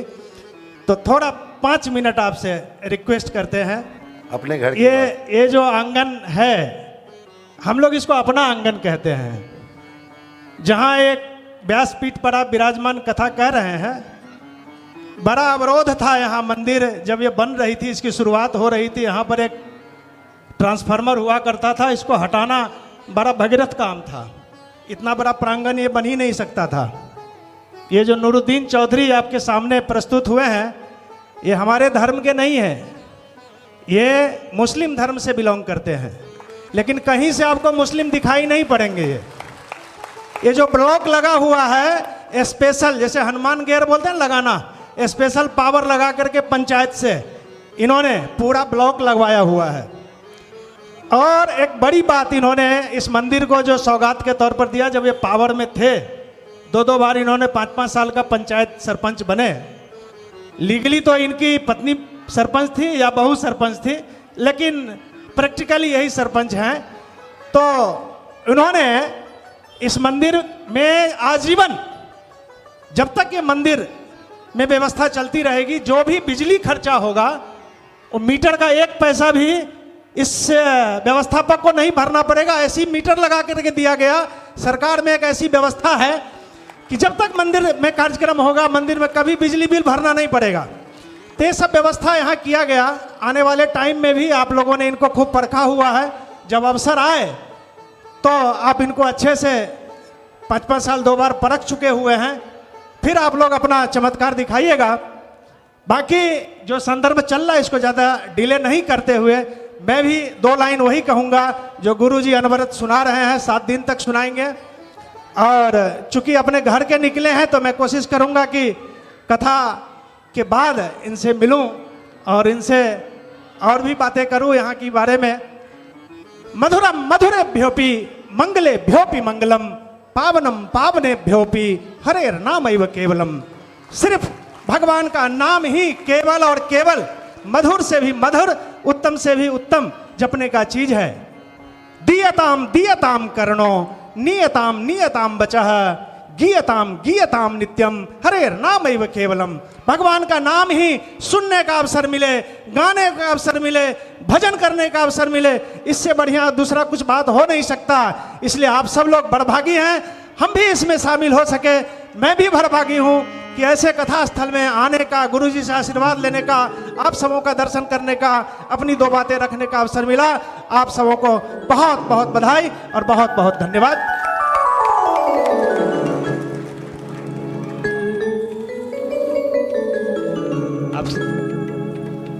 आप सभी मेहमान का बहुत बहुत धन्यवाद। आप लोग कृपया अपना अपना स्थान ग्रहण कीजिए और कथा। हरे राम राम राम सीता राम राम राम, हरे राम राम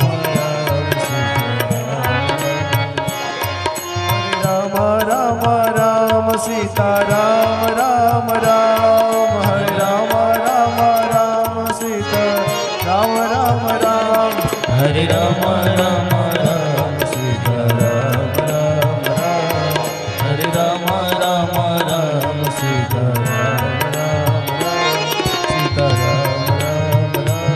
सीता राम राम राम। नारायण। श्री सीतारामचंद्र भगवान की जय। वृंदावन बिहारी लाल की जय।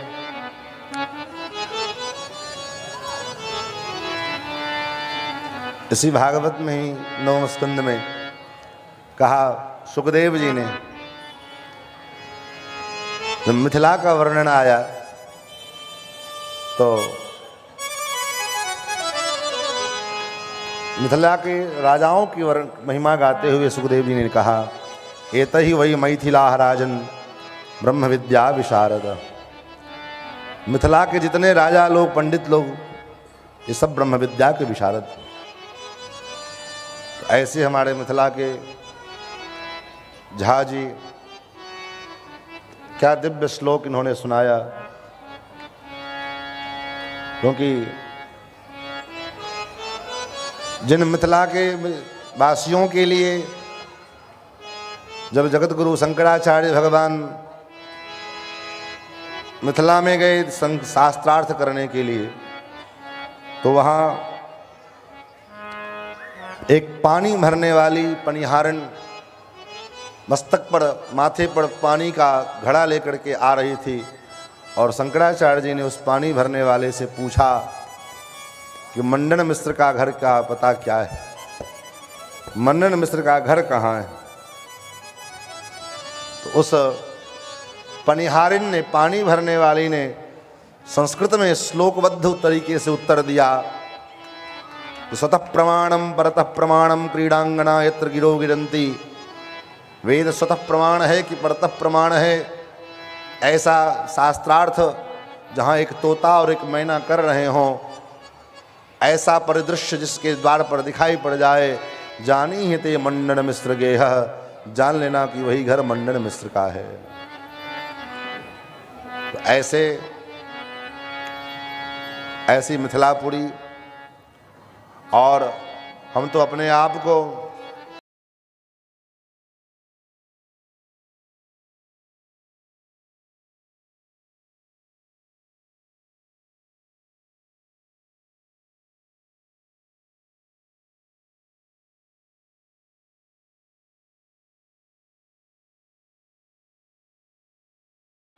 कभी जा बसेंगे सरयू किनारे, कभी वास कमला किनारा करेंगे।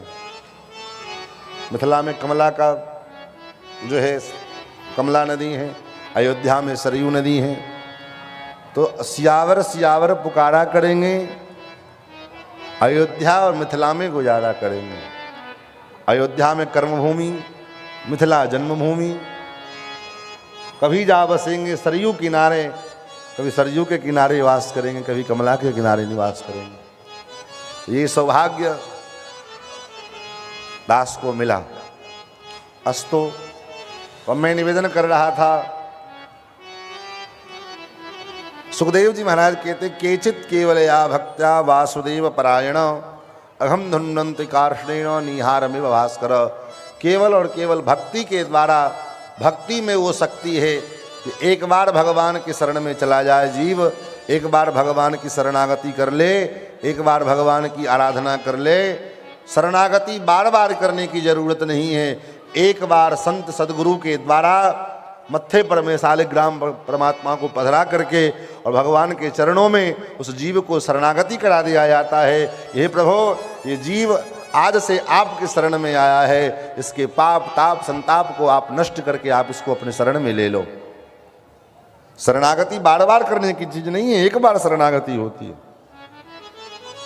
और एक बार शरणागति कर लिया तो अन्य परंपराओं में, तो अन्य वैष्णवी संप्रदायों में तो साधना करने पड़ते हैं मंत्र दीक्षा लेने के बाद भी। दीक्षा लो, फिर गुरुजी कहेंगे ये मंत्र जपते रहो, जब जीवन भर जपते रहो। लेकिन हमारे यहाँ श्री वैष्णवीय परंपरा में, श्री वैष्णव संप्रदाय में एक बार केवल गुरुजी शरणागति कराने भगवान की शरण में, उसके बाद कुछ करने की जरूरत नहीं है। भगवान के भरोसे काहू केवल भजन को काहू के आचार, दास भरोसे कुंवर के सोवे पांव पसार। कुछ करने की जरूरत नहीं, केवल भगवान के भरोसे निश्चिंत होकर सो।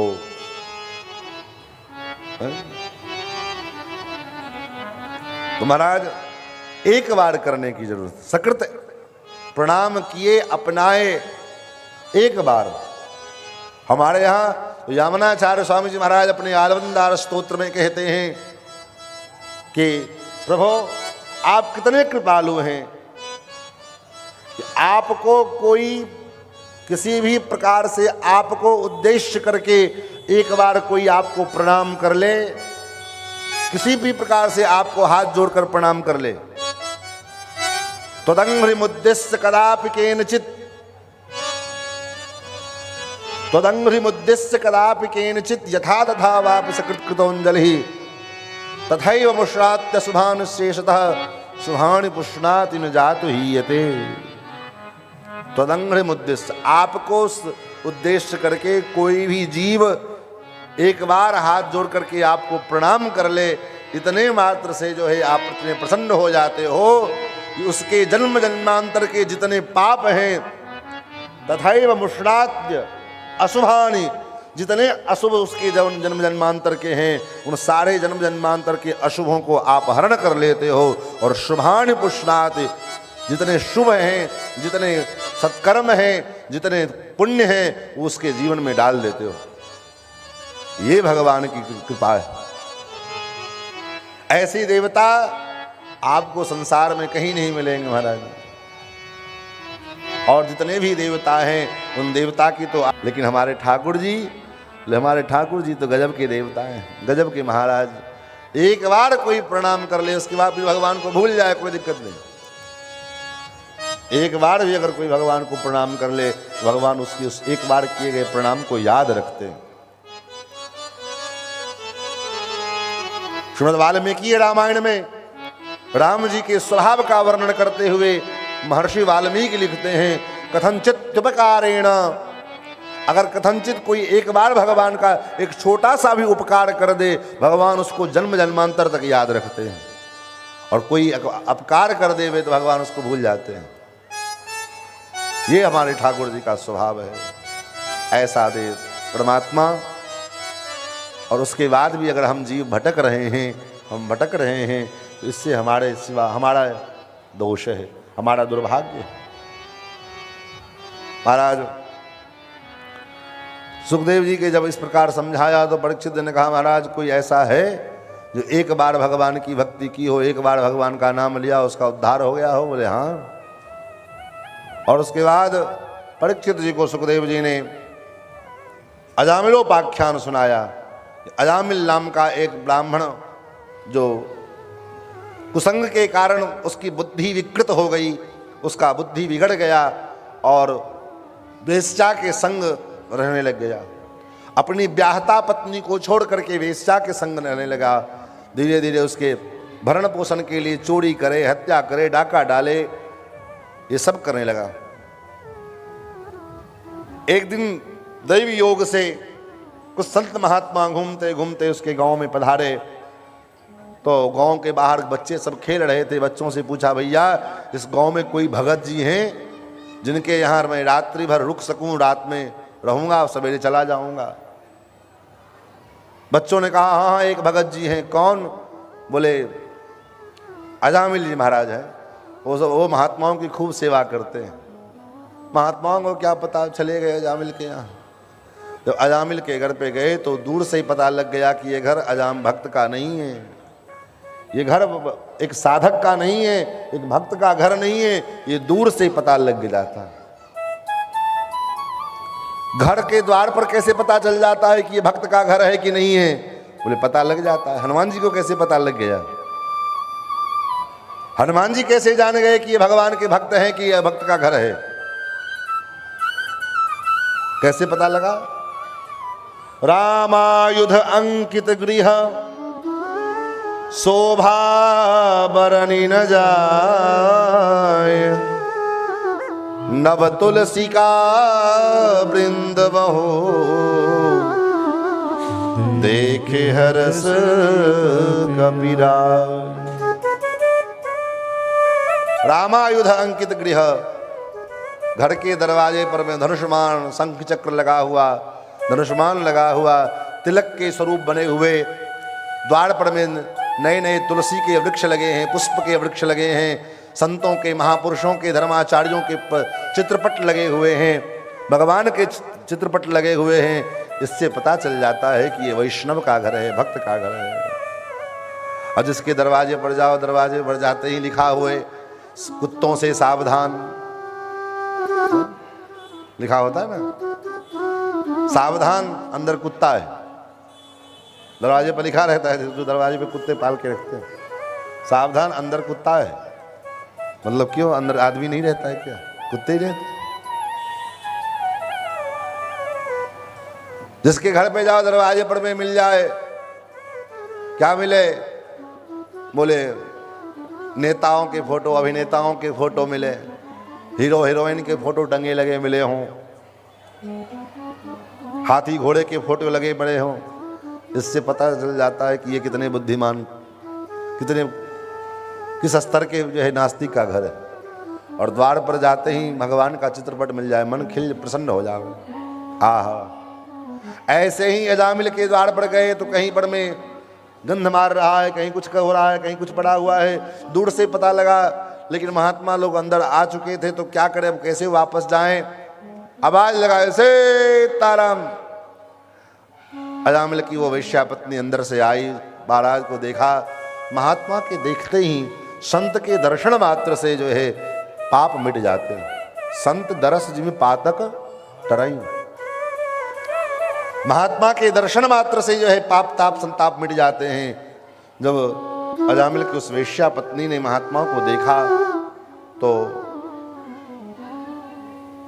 उनके जितने पाप थे वो नष्ट हो गए।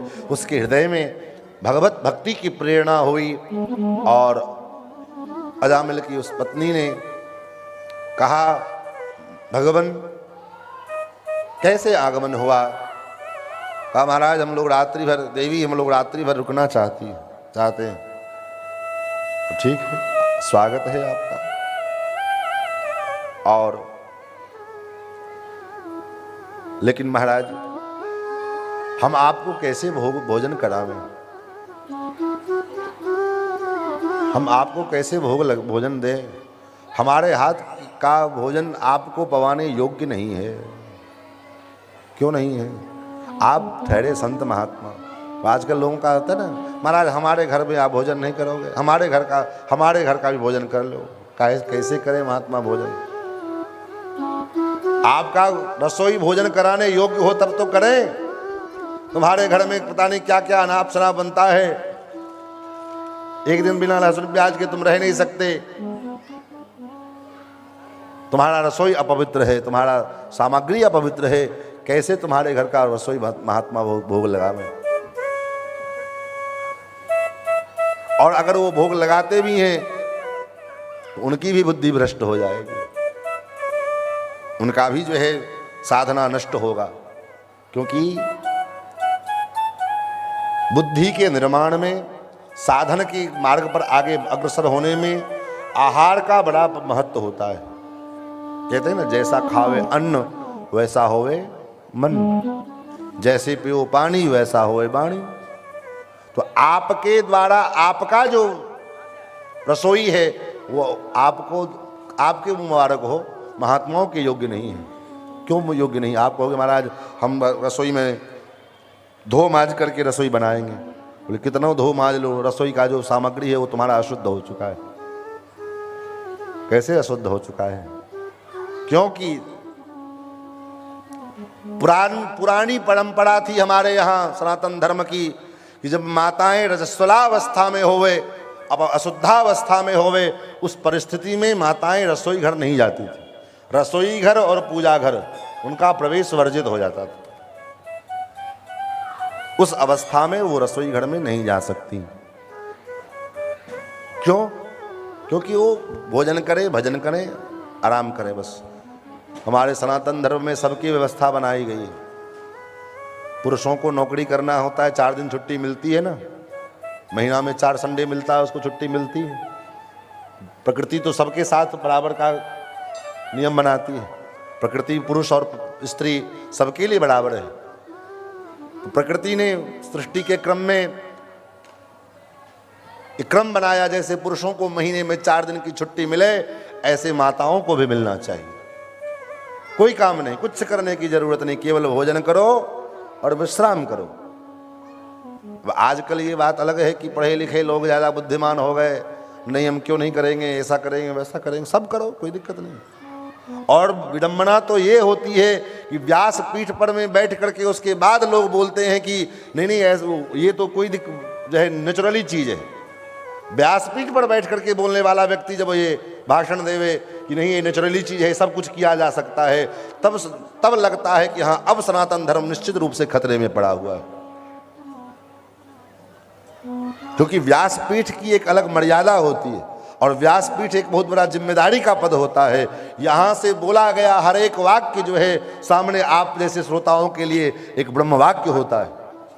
इसलिए यहाँ से बोला गया बात जो है, वाक्य जो है, बहुत सोच समझ करके बोलना चाहिए, बहुत नाप तौल करके बोला जाता है, तब जाकर के वो बात पब्लिक के समझ में आती है। अब यहाँ से उठपटांग बोलें और आप कल से करने लग जाओ, इसका जिम्मेवार कौन होगा? हम होंगे ना।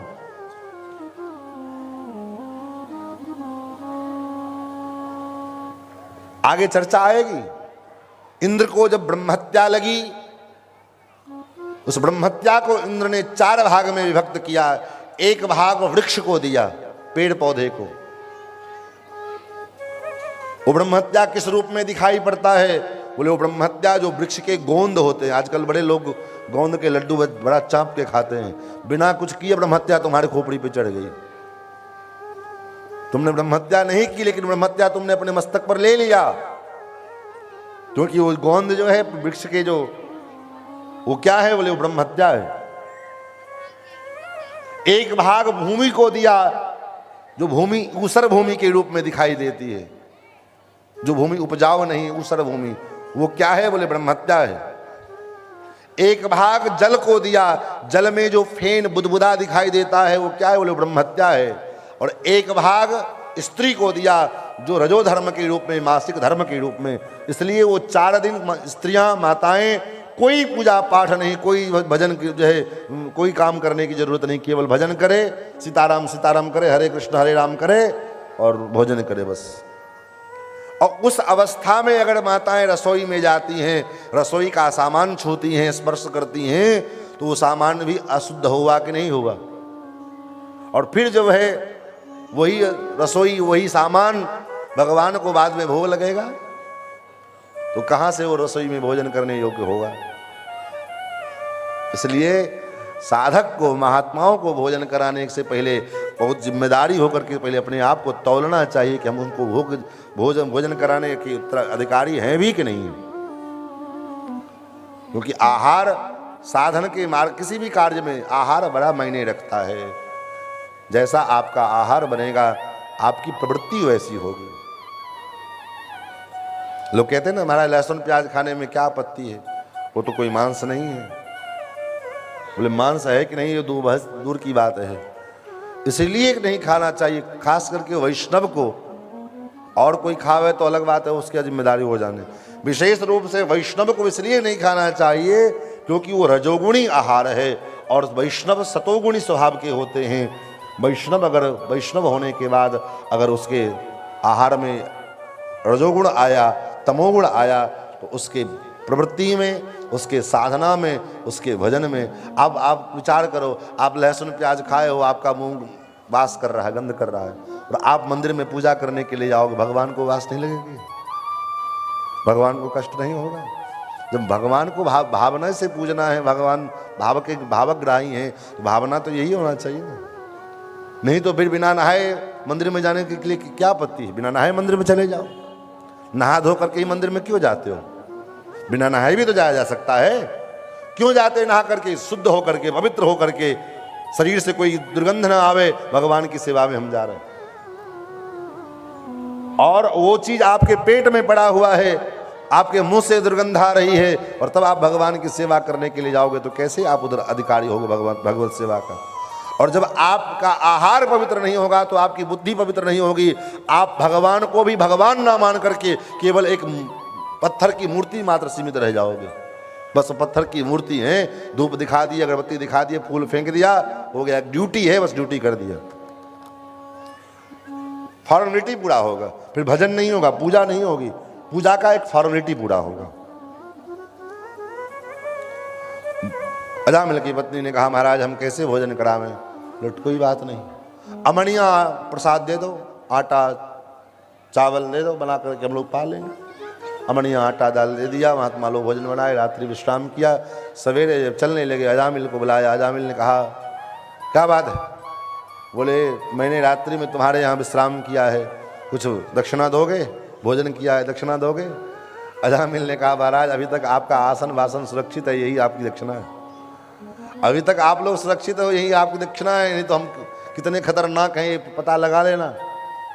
बोले महाराज तुमसे रुपया पैसा दक्षिणा नहीं चाहिए, तब एक वचन मान लो। बोले क्या वचन देना है? बोले तुमको, तुम्हारे कितने बच्चे हैं? बोले 8 बच्चे, 9वां होने वाला है। ठीक है, अब की बार बेटा होगा, बोले इसका और उसका नाम नारायण रखना। महात्मा कह करके चले गए। कुछ दिन बाद बेटे का जन्म हुआ, नाम रखा नारायण। अब नारायण नाम पढ़ते ही बेटा, सबसे छोटा बालक, सबसे छोटा बच्चा, जब देखो तब नारायण कहाँ गया, नारायण खाया कि नहीं, नारायण सोया कि नहीं, नारायण पिया कि नहीं, नारायण किधर गया। दिन भर में सैकड़ों बार नारायण नारायण नारायण। इसलिए बच्चों का भी नामकरण करे तो विचार करके नाम करना चाहिए। ऐसा नाम मत रखो कि पता ही नहीं चले कि बेटे का नाम है कि कुत्ते का नाम है। ऐसा नाम रखो कि भगवान कम से कम उस बहाने तो, अरे वैसे राम कृष्ण नहीं ले पाते, कम से कम बेटे के बहाने तो भगवान का नाम मुख से निकले। धीरे धीरे अवस्था ढली और मृत्यु आ गई। मृत्यु का जब समय आया, चार यमदूत भयंकर विकराल स्वरूप लिए सामने प्रकट हो गए। मृत्यु को जब सामने देखा तो उस रूप को देख करके डर गया और डर के मारे दूर खेल रहे अपने बेटे नारायण को पुकारा। दूरे क्रीडन का सक्तम पुत्रम नारायणाह्वयम्, हे बेटा नारायण बचाओ बचाओ। महाराज नारायण, बेटा नारायण तो नहीं आए, लेकिन दूर खेल दूर परमात्मा के जो है पार्षद प्रकट हो गए। अब तो और ये घबराया, चार तो पहले से थे काले काले महाराज, अब ये चार चमकदार आ गए, ये कौन है? और दोनों में आपस में चर्चा होने लगी। यमदूतों ने पूछा आप कौन हो? बोले तुम कौन हो? बोले हम तो यमदूत हैं। आप कौन हो? बोले हम पार्षद हैं भगवान नारायण के। क्या करने के लिए आए हो? बोले इसको बचाने के लिए आए हैं। तुम क्या करने आए हो? बोले हम इसको मारने के लिए आए हैं, ये पापी है, अधर्मी है। अच्छा, कैसे जानते हो कि ये अधर्मी है? बोले महाराज इसने जीवन भर मारपीट किया है, मारकाट किया है, लोगों को लूटा है, मारा है, काटा है, जीवन भर इसने यही काम किया। बोले अच्छा, तुमको मालूम है धर्म क्या है अधर्म क्या है? बोले हाँ हमको सब मालूम है। क्या धर्म है क्या अधर्म है? यमदूतों ने कहा वेद प्रणहितो धर्मो यधर्मस्तद विपर्ययः। वेद जिस वाक्य को, जिस बात को करने के लिए कहे वो धर्म है, वेद जिस बात को करने के से मना करे वो अधर्म है। शास्त्र के विरुद्ध किया गया जो कर्म है वो अधर्म है, और शास्त्र के सम्मत जो बातें कही गई हैं उस बात को करने से धर्म होता है। किम कर्म किम अकर्मेति, क्या धर्म है क्या अधर्म है, क्या कर्म है क्या अकर्म है, इसमें आपकी बुद्धि जो है प्रमाण नहीं मानी जाएगी। तब बोले शास्त्र क्या कहता है ये धर्म होगा। कहते ना, हम कहते ना, हम कह रहे हैं इस बार ये यही धर्म है। आप कोई कितना भी बड़ा जगदाचार्य हो, कोई कितना भी बड़ा जो है प्रधानमंत्री हो, मुख्यमंत्री हो, राष्ट्रपति बन जाए, महामहिम बन जाए, लेकिन उसकी बात प्रमाण मानी जाएगी जरूरी नहीं है। अगर उसकी बात शास्त्र सम्मत है तब तो स्वीकार्य होगी, और अगर उसकी बात शास्त्र सम्मत नहीं है तो प्रमाण नहीं होगी। शास्त्र के विरुद्ध अगर भगवान चले आवे बोलने के लिए तो भगवान को भी नहीं माना जाएगा। जैसे उदाहरण, बोले 24 अवतार में भगवान का एक अवतार बुद्धावतार भी है। भगवान बुद्ध भी, बुद्ध जो है भगवान के अवतार हैं, लेकिन बुद्ध के को अवतार तो हम मानते हैं, लेकिन भगवान बुद्ध ने जो वेद के विरुद्ध वाक्य कहा,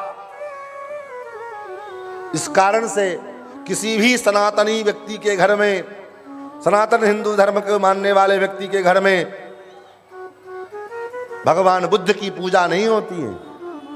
हम पीपल की पूजा कर लेते हैं, बरगद की पूजा कर लेते हैं, 33 कोटि देवी देवता उनकी आराधना पूजा कर लेते हैं, लेकिन बुद्ध की आराधना कोई नहीं करता है। क्यों? क्योंकि भगवान भले ही वो भगवान के अवतार हैं, लेकिन उन्होंने शास्त्र के विरुद्ध बात कही, इसलिए उनकी बात नहीं मानी जाती है। महाराज ये भगवान का, ये भगवान के नाम का महत्व है।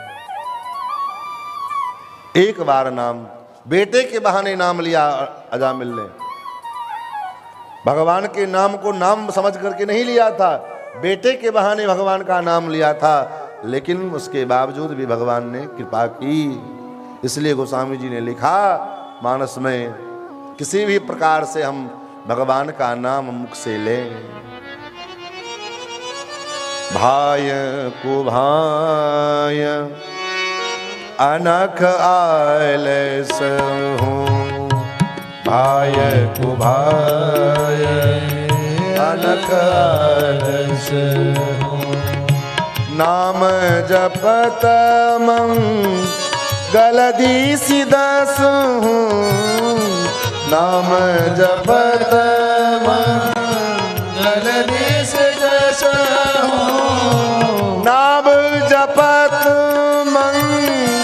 गलती सीधा साहूँ नाम जपत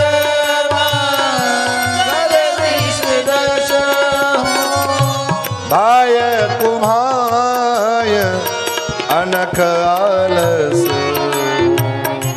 भाय कुभाय अनख आलस।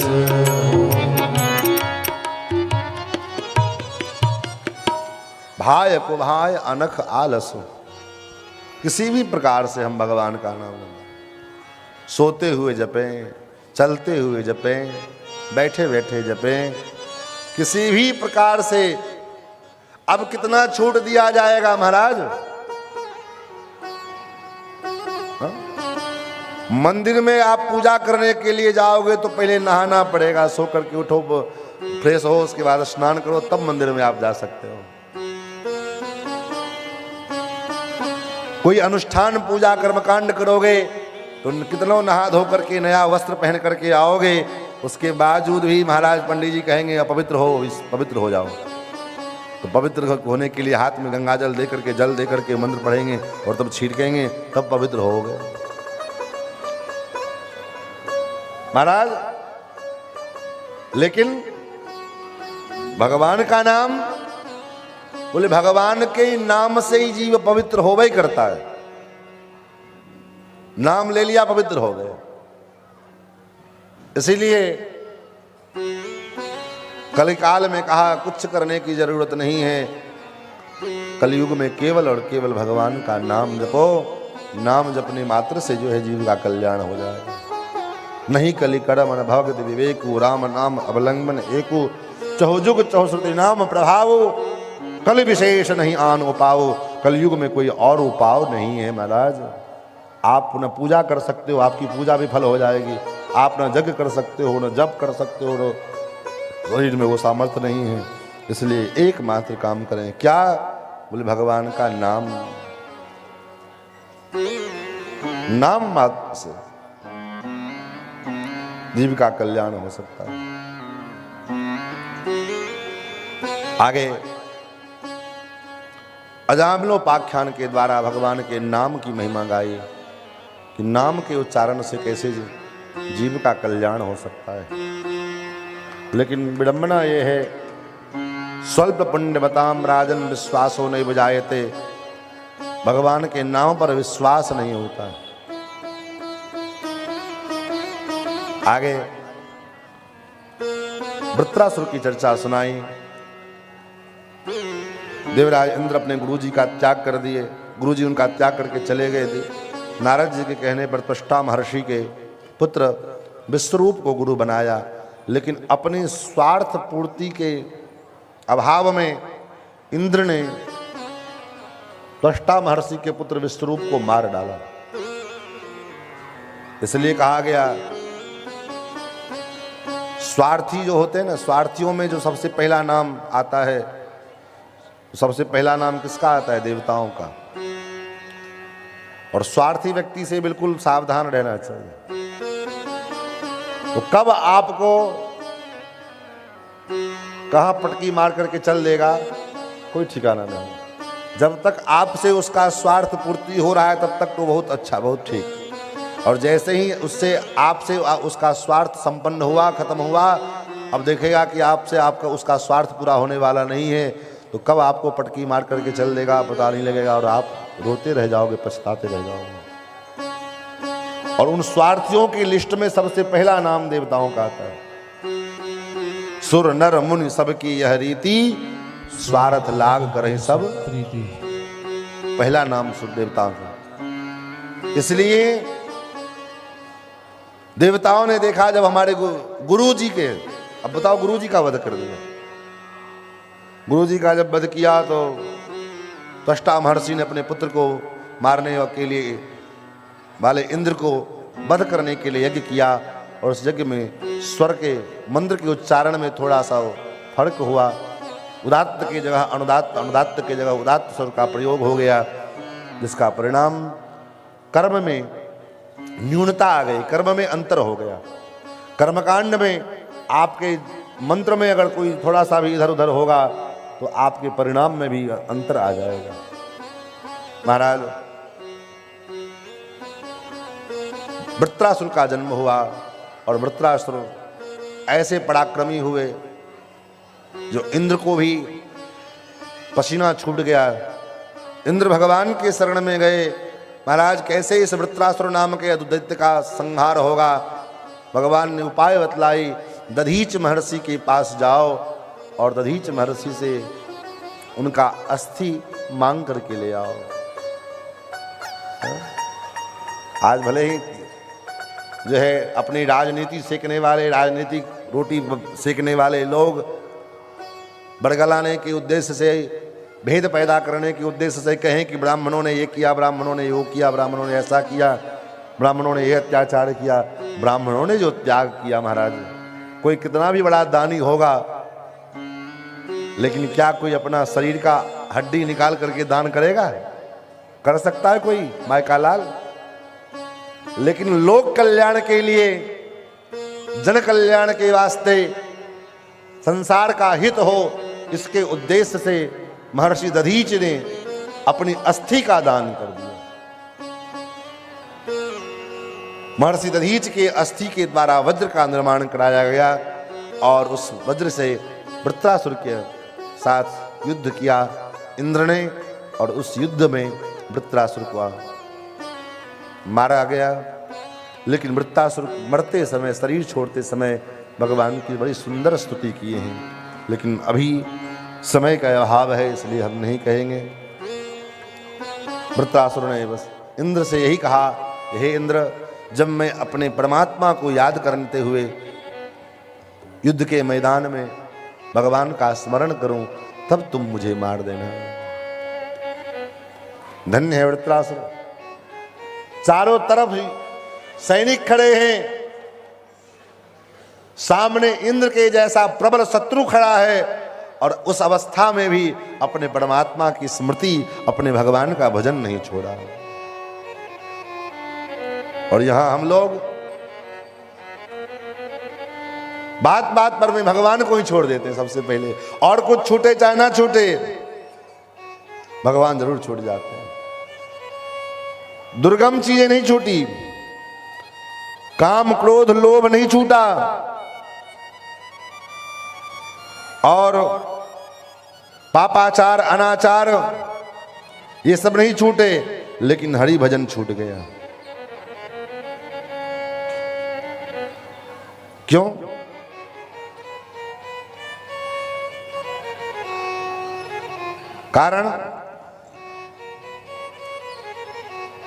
कारण कि भगवान के प्रति जब उस प्रकार का जब प्रेम हो तब ना। बेटा छूटता है, परिवार छूटता है, क्यों नहीं छूटता? क्योंकि उसके प्रति इतनी आसक्ति है, इतना प्रेम है। वही प्रेम अगर परमात्मा से हो जावे तो परमात्मा नहीं छूटेंगे। स्मरण बना रहेगा, सोते हुए भी रहोगे, चिंता बनी रहेगी भगवान का पूजा हुआ कि नहीं हुआ। अरे इतना टाइम हो गया भगवान को भोग नहीं लगा, इतना ये हो गया भगवान ये चीज लाए भगवान को भोग नहीं लगाए, पश्चाताप होगी। और जहाँ केवल फॉर्मेलिटी रहेगी तब तो कोई बात नहीं है, और जहाँ प्रेम होगा, जहाँ लगाव होगा भगवान से, भक्ति होगी हृदय में, तो पल पल भगवान की याद आती रहेगी, हर घड़ी भगवान की याद आएगी। कोई ऐसा घड़ी नहीं होगा जहाँ गोविंद की स्मृति नहीं होगी। युद्ध के मैदान में भी वृत्रासुर ने भगवान को पुकारा। धन्य है वृत्रासुर। इंद्र ने जिसकी सराहना की, हे दानवराज, अहो दानव सिद्धोसी यस्यते मतिरदृषि। हे दानव श्रेष्ठ, धन्य हो तुम्हारी मति, धन्य है कि हम लोग तो देवता होकर के भगवान का भजन नहीं कर पाते, और तुमने दैत्य होकर के भगवान की स्मृति की। आगे दैत्य कुल में उत्पन्न श्री प्रहलाद जी महाराज का चरित्र सुनाया। जब हिरण्याक्ष का वध भगवान ने किया तो हिरण्यकश्यप ने भगवान से बदला लेने के लिए महाराज 10,000 वर्ष का तप किया। ब्रह्मा जी से वरदान प्राप्त हुआ। क्या वरदान मिला? बोले वरदान मिला, न दिन में मरे न रात में मरे, न घर के भीतर मरे न घर के बाहर मरे, न अस्त्र से न शस्त्र से, न मनुष्य से न पशु से। ये सारा वरदान मांग लिया। उसके बाद घर आया। अब तो अपने सैनिकों को आदेश दिया, सर्वप्रथम स्वर्गलोक पर चढ़ाई किया। देवताओं को स्वर्ग छोड़ करके भागना पड़ा। उसके बाद आदेश दिया, यदा देवेषु वेदेषु गोषु विप्रेषु साधुषु धर्मे मयि च विद्वेषस्य आसु विनश्यति। धर्म के जितने साधन हैं, धर्म के जितने भी अंग हैं, उन अंगों को नष्ट कर दो। अगर आप सच्चे धर्मात्मा हैं, धर्म प्रेमी हैं, सच्चे सनातनी हैं, तो आप अपने धर्म के अंगों को पहले याद कर लीजिए। हमारे धर्म का अंग क्या क्या है, नोट करिए अपने मन में। यदा वेदेषु, धर्म का प्रथम अंग है वेद। दूसरा अंग है देव। तीसरा अंग है गाय। चौथा अंग है ब्राह्मण। पांचवा अंग है साधु। ये धर्म के जो अंग हैं पांच, इन पांचों अंगों को नष्ट कर दो, अपने आप धर्म नष्ट हो जाएगा, धर्म समाप्त हो जाएगा। हाँ? भाई धर्म का जो मूल है, किसी वृक्ष के मूल को अगर काट दिया जाए तो वृक्ष कितना देर टिकेगा, कितना देर वृक्ष खड़ा रहेगा, बताइए। उसी प्रकार धर्म का जो मूल है वो क्या है? बोले धर्म का मूल है वेद। आज कितने परसेंट लोग वेद को पढ़ने जाते हैं, चाहे पढ़ाते हैं अपने बच्चों को? हा? और जो वेद पढ़े भी हैं उनका कोई कद्र नहीं कर पाता है। बेटी का ब्याह करना हो, लाखों रुपया पंडाल में फूंक दोगे, लाखों रुपया नचनिया को दे दोगे, नाचने वाले गाने वाले को दे दोगे, साउंड वाले, लाइट वाले, भोजन बनाने वाले, खिलाने वाले सब, जबकि इन सब के बिना विवाह हो सकता है।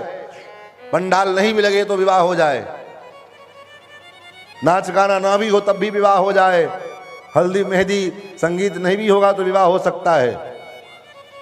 लेकिन जिस कार्य के ऊपर संपूर्ण विवाह का आधार टिका हुआ है, जो वैदिक कर्म कराने वाले, क्योंकि जब तक पंडित नहीं होंगे वैदिक कर्म कौन कराएगा?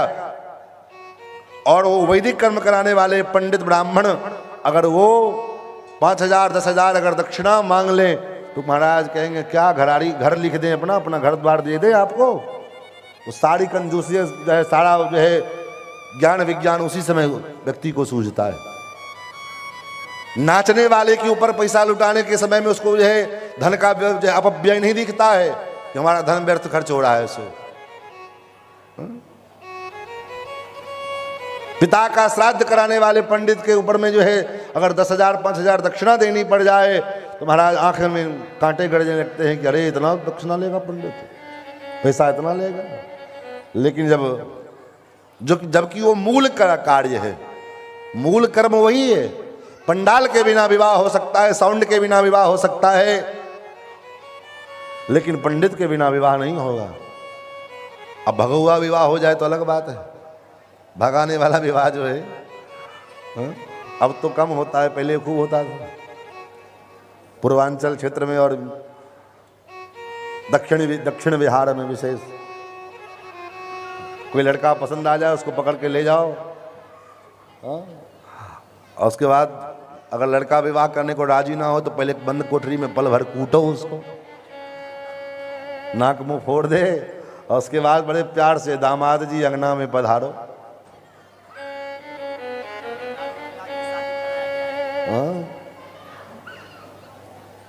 लेकिन उसके बिना विवाह नहीं होगा, पंडित के बिना विवाह नहीं होगा। तो अगर आप हम ब्राह्मण का कदर, पंडित का कदर नहीं करोगे तो खैर कौन पंडित अपने बेटे को विद्वान बनाएगा, वेद पढ़ाएगा, संस्कृत पढ़ाएगा। महाराज हिरण्यकश्यप ने धर्म के जितने अंग थे, मूल थे, सबको नष्ट कर दिया। देवता मारे मारे फिर रहे, भागे भागे फिर रहे हैं।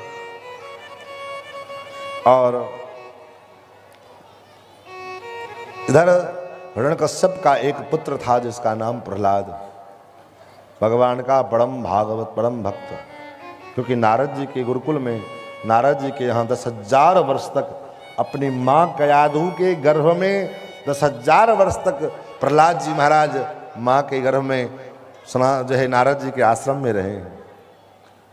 बच्चा 1 वर्ष रहता है ना, लेकिन प्रहलाद जी 10,000 वर्ष तक माँ के गर्भ में रहे। और माँ के गर्भ में मैया सत्संग करती है, कथा सुनती है, प्रवचन सुनती है। हाँ? गर्भावस्था में माँ की जैसी मोनोपॉलिसी होगी, गर्भगत शिशु के ऊपर तद्वत ऐसा ही प्रभाव पड़ेगा। इसलिए गर्भकाल में जब माताएं हों तो अधिक से अधिक रामायण, भागवत, गीता, पुराण, इन सब चीज़ों को सुनना चाहिए। ये नहीं कि 24 घंटा बैठ करके, अब कोई काम धंधा तो है नहीं तो इंस्टा पर में और व्हाट्सएप पर, फेसबुक पे चैटिंग करो। नहीं तो तुम चैटिंग करोगे तो तुम्हारा बच्चा भी चैटिंग करने वाला होगा। जो आप करोगे वही आपके बच्चे में संस्कार आएंगे। क्योंकि माँ के मस्तिष्क से, माँ के बुद्धि से ही उस बच्चे की बुद्धि का विकास, माँ के रक्त से उस बच्चे की वो जो है रक्त का संचार, सारा कुछ तो उस माँ के द्वारा हो रहा है। तो माँ की जैसी मनोवृत्ति होगी उस बच्चे के उस वैसा ही प्रभाव पड़ेगा। महाराज 5 वर्ष के जब प्रहलाद जी हुए, गुरुकुल में पढ़ने के लिए भेजा। इधर नारद जी शुक्राचार्य के पुत्र संड और अमर्क इसके गुरुकुल में पढ़ने के लिए भेजे। और गुरुकुल कैसा, गुरुकुल तो था नहीं, वो तो विद्या जो है स्कूल था, जैसे आज की भाषा में स्कूल कहेंगे। स्कूल में और गुरुकुल में क्या अंतर है? स्कूल में जो पाठ्यक्रम है वो सरकार तय करती है। स्कूल में जो पाठ्यक्रम है वो सरकार तय करती है। और सरकार आज की जो शिक्षा पद्धति है वो वास्तव में हमारी शिक्षा पद्धति है ही नहीं। हा? वो वास्तव में हमारी शिक्षा पद्धति नहीं है। आज जो स्कूल में हमारे बच्चे, हम लोग पढ़े हैं और हमारे बच्चे पढ़ते हैं, वो शिक्षा पद्धति भारत की शिक्षा पद्धति नहीं है। आपको पता होना चाहिए वो किसकी शिक्षा पद्धति है। बोले ये मैकॉले की शिक्षा पद्धति है। 1800 कुछ ईस्वी में जब मैकॉले भारत में घुसा, मैकॉले भारत में आया तो उसने पूरे भारत का सर्वेक्षण किया कि आखिर क्या कारण है भारत की भूमि में कि विश्व विजेता सिकंदर आया और वो भी पूरे विश्व को जीत लिया, लेकिन भारत में आकर के भारत में घुस नहीं पाया। तो भारत से एक मुट्ठी मिट्टी लेकर के यहाँ से वापस चला गया। बड़े बड़े आक्रांता आए, लेकिन भारत की सभ्यता को, भारत की संस्कृति को बिगाड़ नहीं पाए, भारत को वश में नहीं कर पाए। आखिर क्या कारण है, कौन सी व्यवस्था है? तो सब उसने सर्वेक्षण किया पूरे भारत में घूम घूम करके। तो उसने देखा भारत की 3 चीजें अगर नष्ट हो जाए तो भारत फिर से गुलाम बन जाएगा, सदा सदा के लिए गुलाम बन जाएगा। बोले क्या क्या? बोले भारत की शिक्षा पद्धति नष्ट हो जाए, एक भारत की संस्कृति नष्ट हो जाए, और भारत की सभ्यता नष्ट हो जाए। तो शिक्षा पद्धति को बिगाड़ने के लिए उसने क्या किया? बोले उसने भारत में ऐसी शिक्षा पद्धति लागू की और ऐसा कानून बनाया कि भारत की जो शिक्षा प्रणाली थी, जो सब पढ़ें सब बढ़ें, जहाँ पर में VIP बाप का, लखपति बाप का भी बेटा पढ़ता था और गरीब से गरीब बाप का भी बेटा उस गुरुकुल में पढ़ता था। वो भी भिक्षाटन करे जो बड़े बाप का बेटा है और जो गरीब बाप का बेटा है वो भी भिक्षाटन करके लावे तो गुरुकुल में पढ़े। ये पद्धति थी शिक्षा की, भारतीय शिक्षा प्रणाली।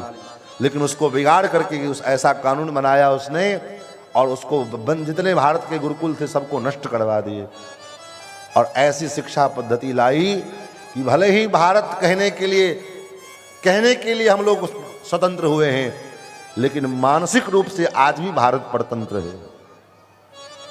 मानसिक रूप से आज भी हम परतंत्र हैं।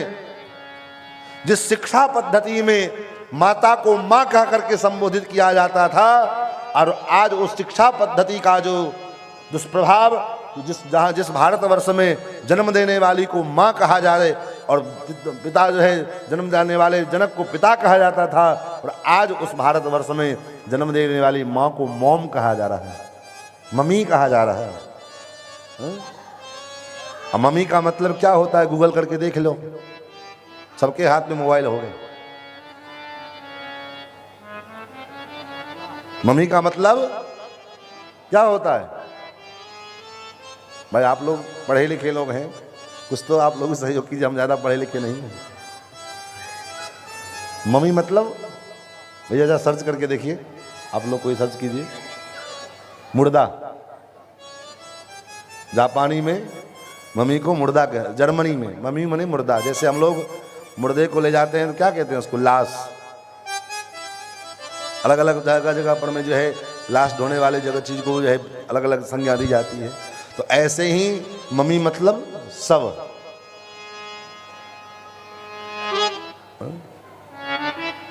पिताजी से बाबूजी से पापा पे आ गए। चलो कम से कम तब भी ठीक था, पापा तक तो कम से कम सीमित रहे। अब पापा से भी अब बदल करके हो गए डैडी, और थोड़ा तरक्की किए तो डैडी से डैड हो गए। और डैड मतलब मरा हुआ। कितने फोन डेड हो गया, फोन डेड हो गया मतलब खत्म हो गया। ये हमारी बुद्धि जा रही है, हमारी भारत की मानसिकता इधर कहाँ जा रही है, विचार करिए। ये किसके कारण? बोले शिक्षा में बदलाव के कारण। हमारी जो शिक्षा प्रणाली थी, सब पढ़े सब बढ़े, जिसमें अमीर भी पढ़ता था गरीब भी पढ़ता था। और आज की जो शिक्षा प्रणाली है वो अमीर है तो पढ़े, गरीब है तो नहीं पढ़े। सरकार भले ही घोषणा करे सब पढ़े सब बढ़े, सर्व शिक्षा अभियान, लेकिन कहाँ पढ़ पाते हैं? अगर सरकारी स्कूल के भरोसे अगर बच्चे को पढ़ाया जाए तो कौन सा बच्चा इंजीनियर डॉक्टर बन पाएगा बताओ? और जो बच्चे जिसके पास पैसा नहीं है वो कहाँ से जो है, केवल नाम के लिए खाली कहेंगे सरकार हम आरक्षण दे रखे हैं। जब आरक्षण के देकर करोगे क्या? जब वो पढ़ ही नहीं पाएगा तो तुम्हारा आरक्षण क्या खाक काम करेगा? जब वो पढ़ेगा तब ना उसको नौकरी में आरक्षण मिलेगी। और गरीब आदमी पढ़े कहाँ से? अरे आरक्षण देना है तो पढ़ने में आरक्षण दो, नौकरी की आरक्षण की क्या आवश्यकता है? जब उसके अंदर योग्यता होगी तो अपने आप वो नौकरी कर लेगा, तुम्हारे बिना आरक्षण की आवश्यकता नहीं पड़ेगी। लेकिन पढ़ाई में आरक्षण नहीं देंगे। गरीब का बच्चा उसको जो है बढ़िया से बढ़िया शिक्षा मिले, इसके लिए आरक्षण मिले, वो नहीं करेंगे। बस नौकरी में आरक्षण, क्योंकि जानते हैं कि जो गरीब पढ़ेगा ही नहीं, नौकरी कहाँ से करेगा। ये स्थिति हमारे भारत की शिक्षा पद्धति की है। दूसरा, शिक्षा पद्धति जब बिगड़ेगी तो स्वाभाविक है वहां की संस्कृति बिगड़ेगी। शिक्षा पद्धति बिगड़ेगी तो स्वाभाविक है हमारी संस्कृति बिगड़ेगी। आज हम कह रहे हैं ना कि कागज के तौर पर में तो हम स्वतंत्र हैं, लेकिन मानसिक रूप से इतने परतंत्र हैं कि अंग्रेज तो चले गए, लेकिन अंग्रेजों की बोली, अंग्रेजों की भाषा आज भी हम उसका प्रयोग करते हैं।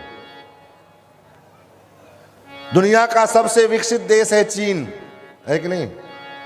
लेकिन चीन अपनी भाषा का प्रयोग करता है। वो अंग्रेजी और दुनियादारी की भाषा नहीं बोलता है, वो अपनी भाषा का ही इस्तेमाल करेगा। लेकिन हमारा बच्चा अगर अंग्रेजी बोलता है तो अपने को उसमें गौरवान्वित होते हैं कि हमारा बच्चा अंग्रेजी बोल रहा है। दुनिया के जितने देश हैं उसमें लगभग कुछ ही देश ऐसे हैं जिसमें अंग्रेजी की बोली जाती है। अंग्रेजी भाषा बोली जाती है। बाकी जितने देश हैं सारे देश में जो अपनी अपनी भाषा है, लेकिन भारत की क्या भाषा है कोई जानता नहीं। ये विडंबना है। लेकिन अब क्या करें, ये सब बात को कौन सुने, इस बात पर कौन मंथन करे। मंथन करने का समय किसके पास है। लोगों को तो नाच तमाशा देखने से फुर्सत कहाँ है। खाया पिया धोया हाथ टेढ़ा मेढ़ा कौन सा, सुबह हुई ड्यूटी शुरू हुआ, भोजन खाए पिए ड्यूटी गए, ड्यूटी से आए शाम को फिर थके मांदे खाए पिए सो गए, काम खत्म, दिनचर्या बीत रही चली जा रही है। ऐसे समय कटता चला जा रहा है। हमारी आने वाली पीढ़ियां हमको गालियां देगी कि हमारे पूर्वजों ने क्या किया, इसकी किसी को चिंता नहीं। महाराज, संस्कृति बिगड़ेगी तो स्वाभाविक है वहां की सभ्यता नष्ट होगी। और ये तीन चीज जिस दिन खत्म हो जाएगा, धर्म अपने आप ह्रास होता है। महाराज प्रहलाद जी गुरुकुल में पढ़ने के लिए गए, वहां से जो है कुछ दिन पढ़ करके आए। पिताजी ने पूछा, बेटा क्या पढ़ाई किया तुमने? बोले, पिताजी हमने पढ़ाई किया कि भगवान का भजन करना चाहिए। नाराज हो गए, अरे ये शिक्षा तुमको किसने दिया? फिर से गुरुकुल में भेजा और फिर से पढ़ने के लिए गए। फिर कुछ दिनों के बाद आए, पिताजी ने पूछा, बेटा क्या पढ़ाई किया तुमने? पिताजी मैंने 9 पाठ पढ़े हैं। कौन कौन से पाठ पढ़े? श्रवणम कीर्तनम विष्णु स्मरणम पाद सेवनम अर्चनम वंदनम दास्यम सख्यमात्मनिवेदनम।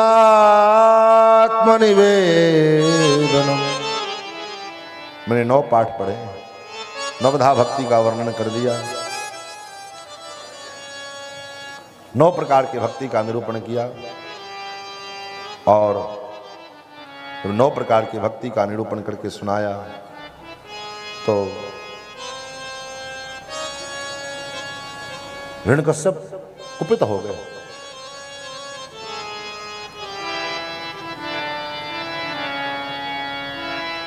और कहा, कुलांगार कुलकलंक, ये पाठ तुमने कहां से सीखी? अपने बेटे को मारने के लिए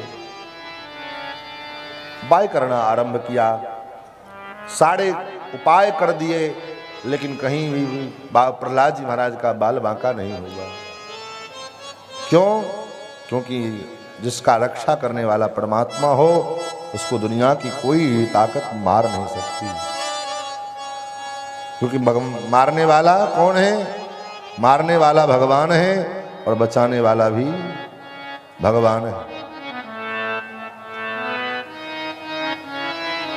मारने वाला है भगवान, बचाने वाला है भगवान। मारने वाला है भगवान, बचाने वाला है भगवान। मारने वाला है भगवान, बचाने वाला है भगवान। मारने वाला है भगवान, बचाने वाला है भगवान। बाल न बांका होगा उसका, बाल न बांका होगा उसका, जिसका रक्षक दया निधान। मारने वाला है भगवान, बचाने वाला है भगवान। मारने वाला है भगवान, बचाने वाला है भगवान।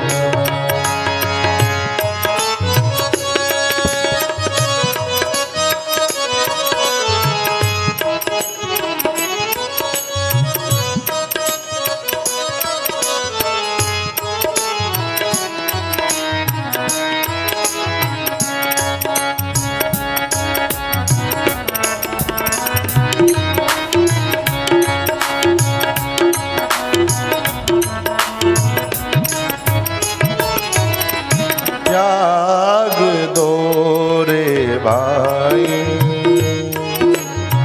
स्वार्थ बिना प्रीत जोरो। त्याग दो रे भाई फल की आशा, स्वार्थ बिना कल क्या होगा इसकी चिंता, परम पिता पे छोड़ो।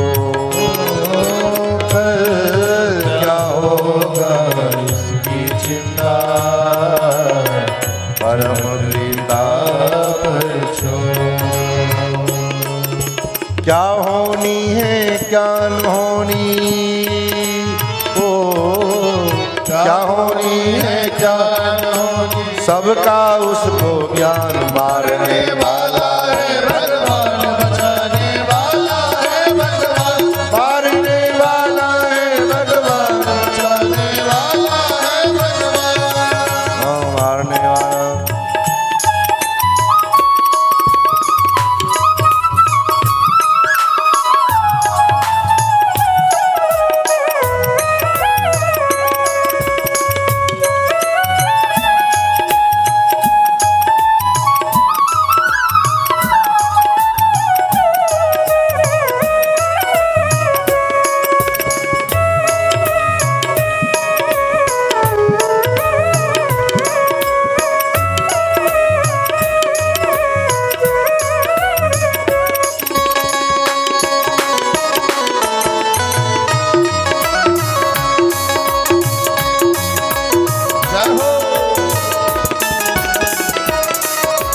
जल थल अनल आकाश सभी पर केवल उसकी सत्ता। जल थल अनल आकाश पवन पर केवल उसकी सत्ता।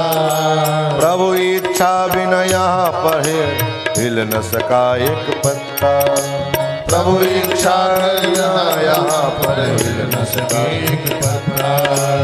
उसी का सौदा यहाँ पे होता, उसी का सौदा यहाँ पे होता।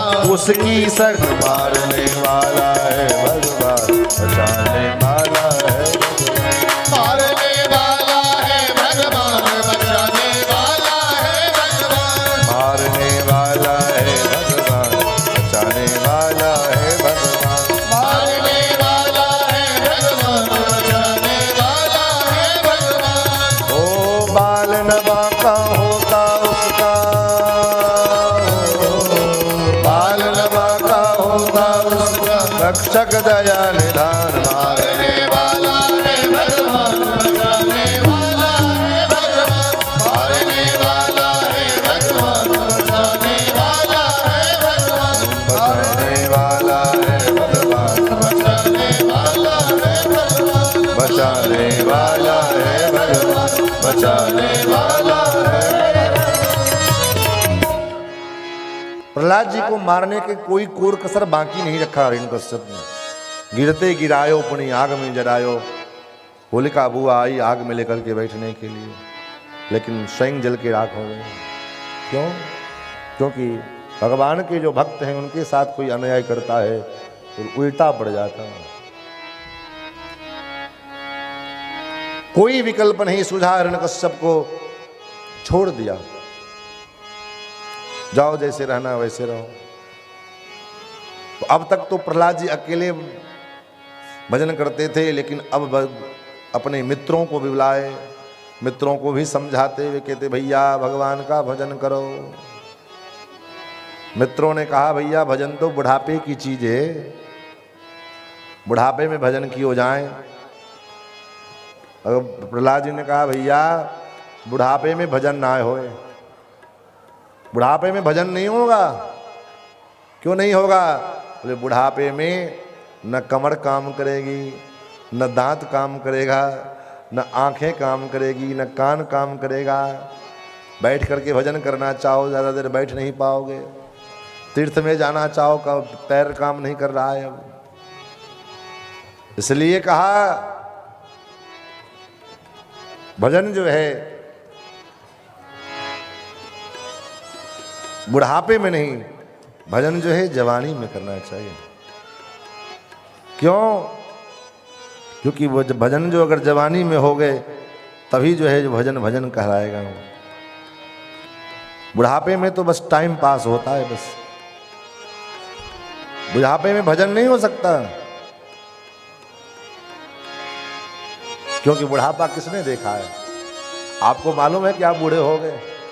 आपके पास कोई गारंटी कार्ड है कि बुढ़ापा नहीं आएगी, बुढ़ापा तक हम सुरक्षित रहेंगे?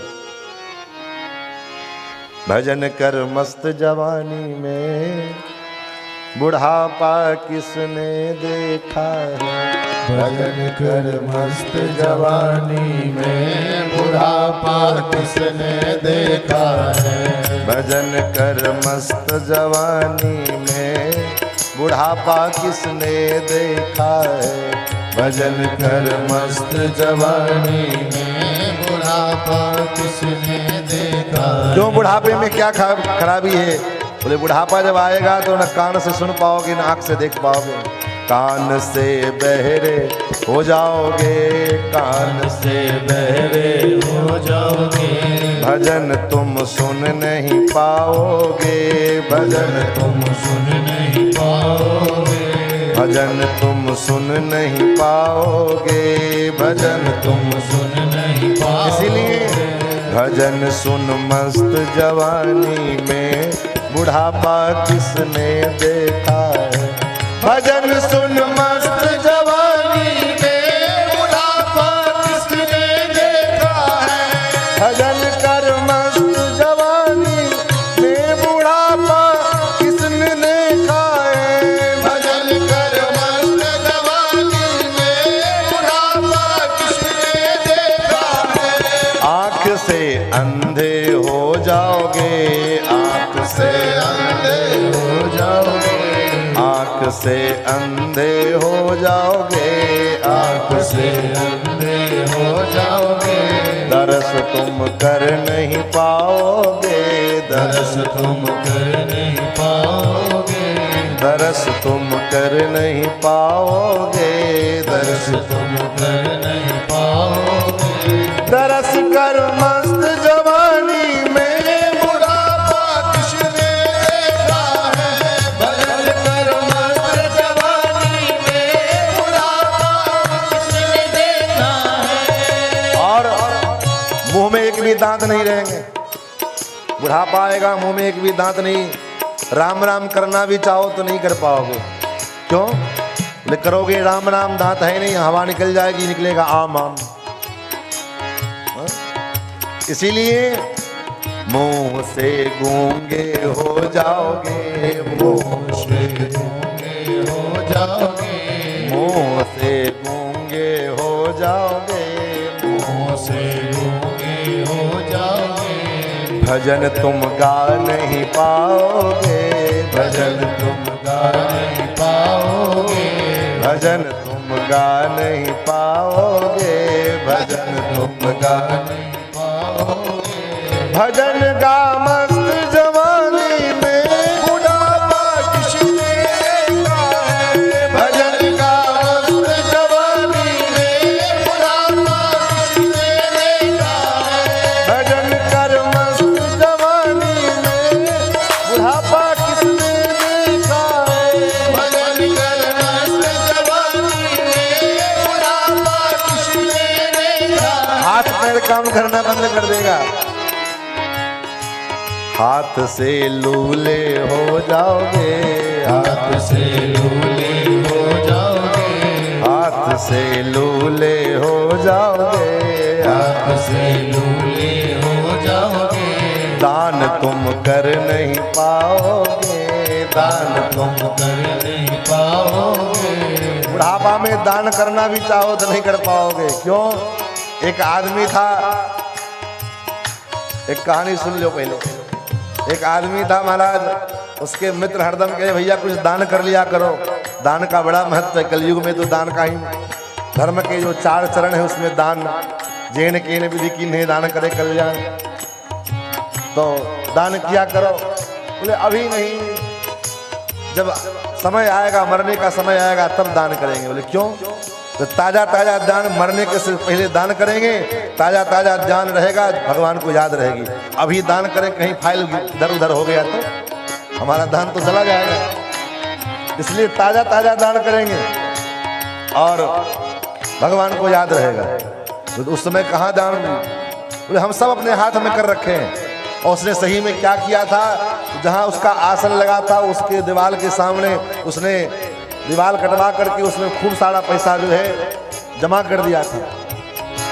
जब मरने का समय हुआ तो दान करने निकालेंगे।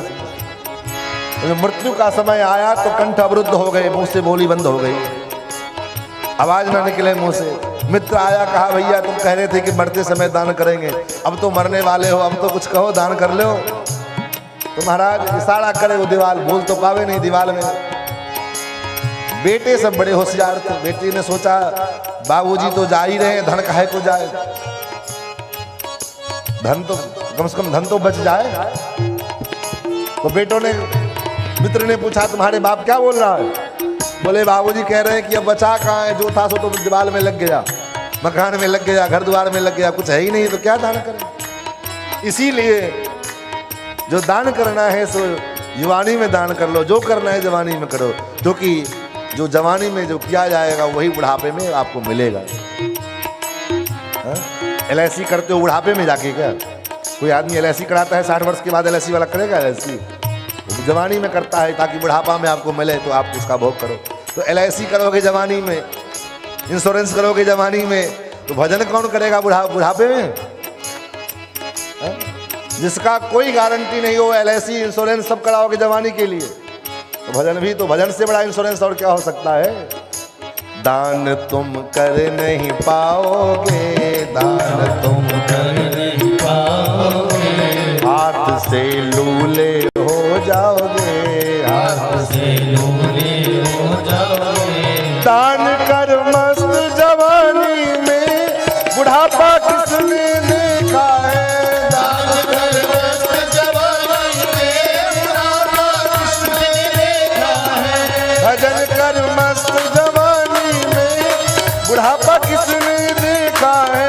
भजन कर मस्त जवानी में, बुढ़ापा किसने देखा है।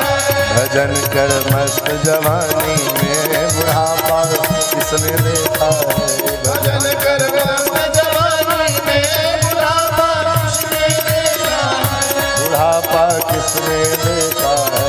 बुढ़ापा किसने देखा है। महाराज तो प्रहलाद जी भी समझाते हैं बच्चों को। भागुरुभाई लोग, मित्र लोग कहते भैया भजन तो बुढ़ापे की चीज है। प्रहलाद जी कहते नहीं नहीं, कौमार आचरेत प्राज्ञो धर्मान भागवतानिह। किसी को बोलो मंत्र ले लो, अरे अभी थोड़ा देर, कुछ दिन और रुक जाते हैं, हाँ? अभी कुछ दिन और रुक जाओ, काहे? अरे कुछ दिन और बीत जाए, कुछ खा पी लें, क्या पता कल खाओगे नहीं खाओगे, कौन जानता है। कुछ दिन और, 2 साल इंतजार नहीं। हमारे गुरुजी कहा करते हैं, खबर नहीं पल की, ये बातें करे कल की। पल भर का खबर नहीं है, कल की बातें हम करें, कल क्या होगा कौन जानता है, हाँ? हमारे एक यजमान जी हैं, बड़े महाराज 2 साल पहले कथा की, इन्होंने कहा 2 साल बाद, अब 2 साल तो बीत गए, अब करें, अब कब? बोले अब और आगे, बोले अब चलो देखते हैं कब तक आप रहे, तो जब तक तेरा पीछा ना मैं छोड़ूंगा छोड़िए, हाँ? तो फिर 3 पीढ़ी होगा ना, दादा बेटा पोता। महाराज शरीर का कोई ठिकाना नहीं है, क्योंकि अभी इस विषय का अनुभव मुझसे ज्यादा आपको नहीं हो सकता है, क्योंकि अभी तत्काल जो है ताजा ताजा अनुभव लेकर के आए हैं, ताजा ताजा अनुभव तत्काल लेकर के अभी आए हैं महाराज। 2 अनुभव, एक कौन कहे, 2 अनुभव। हमारे मिथिला के महामंडलेश्वर 10 जनवरी से कथा का तैयारी, सारे जगह घूम घाम करके पूरा निमंत्रण बांट आए। 10 तारीख से कथा है, 17 को भंडारा है, सब लोग आना है उसमें। तैयारी चल रही है, सब व्यवस्था हो गई, हम भी तैयार बैठे हैं कि 10 तारीख आएगा, कथा होगी, और 6 तारीख को रात में 3 बजे फोन आता है कि महाराज जी तो चल बसे। महाराज जी चल बसे। अब बताओ 4 दिन बाद कथा शुरू होनी है, और उसके बाद वो काम संपन्न कराए, वहां से आगे बढ़े, एक तो मिथिला महामंडलेश्वर, दूसरे में मिथिला पीठाधीश्वर जगत गुरु। कथा आरंभ हुई, कथा तो उनकी आरंभ हो गई।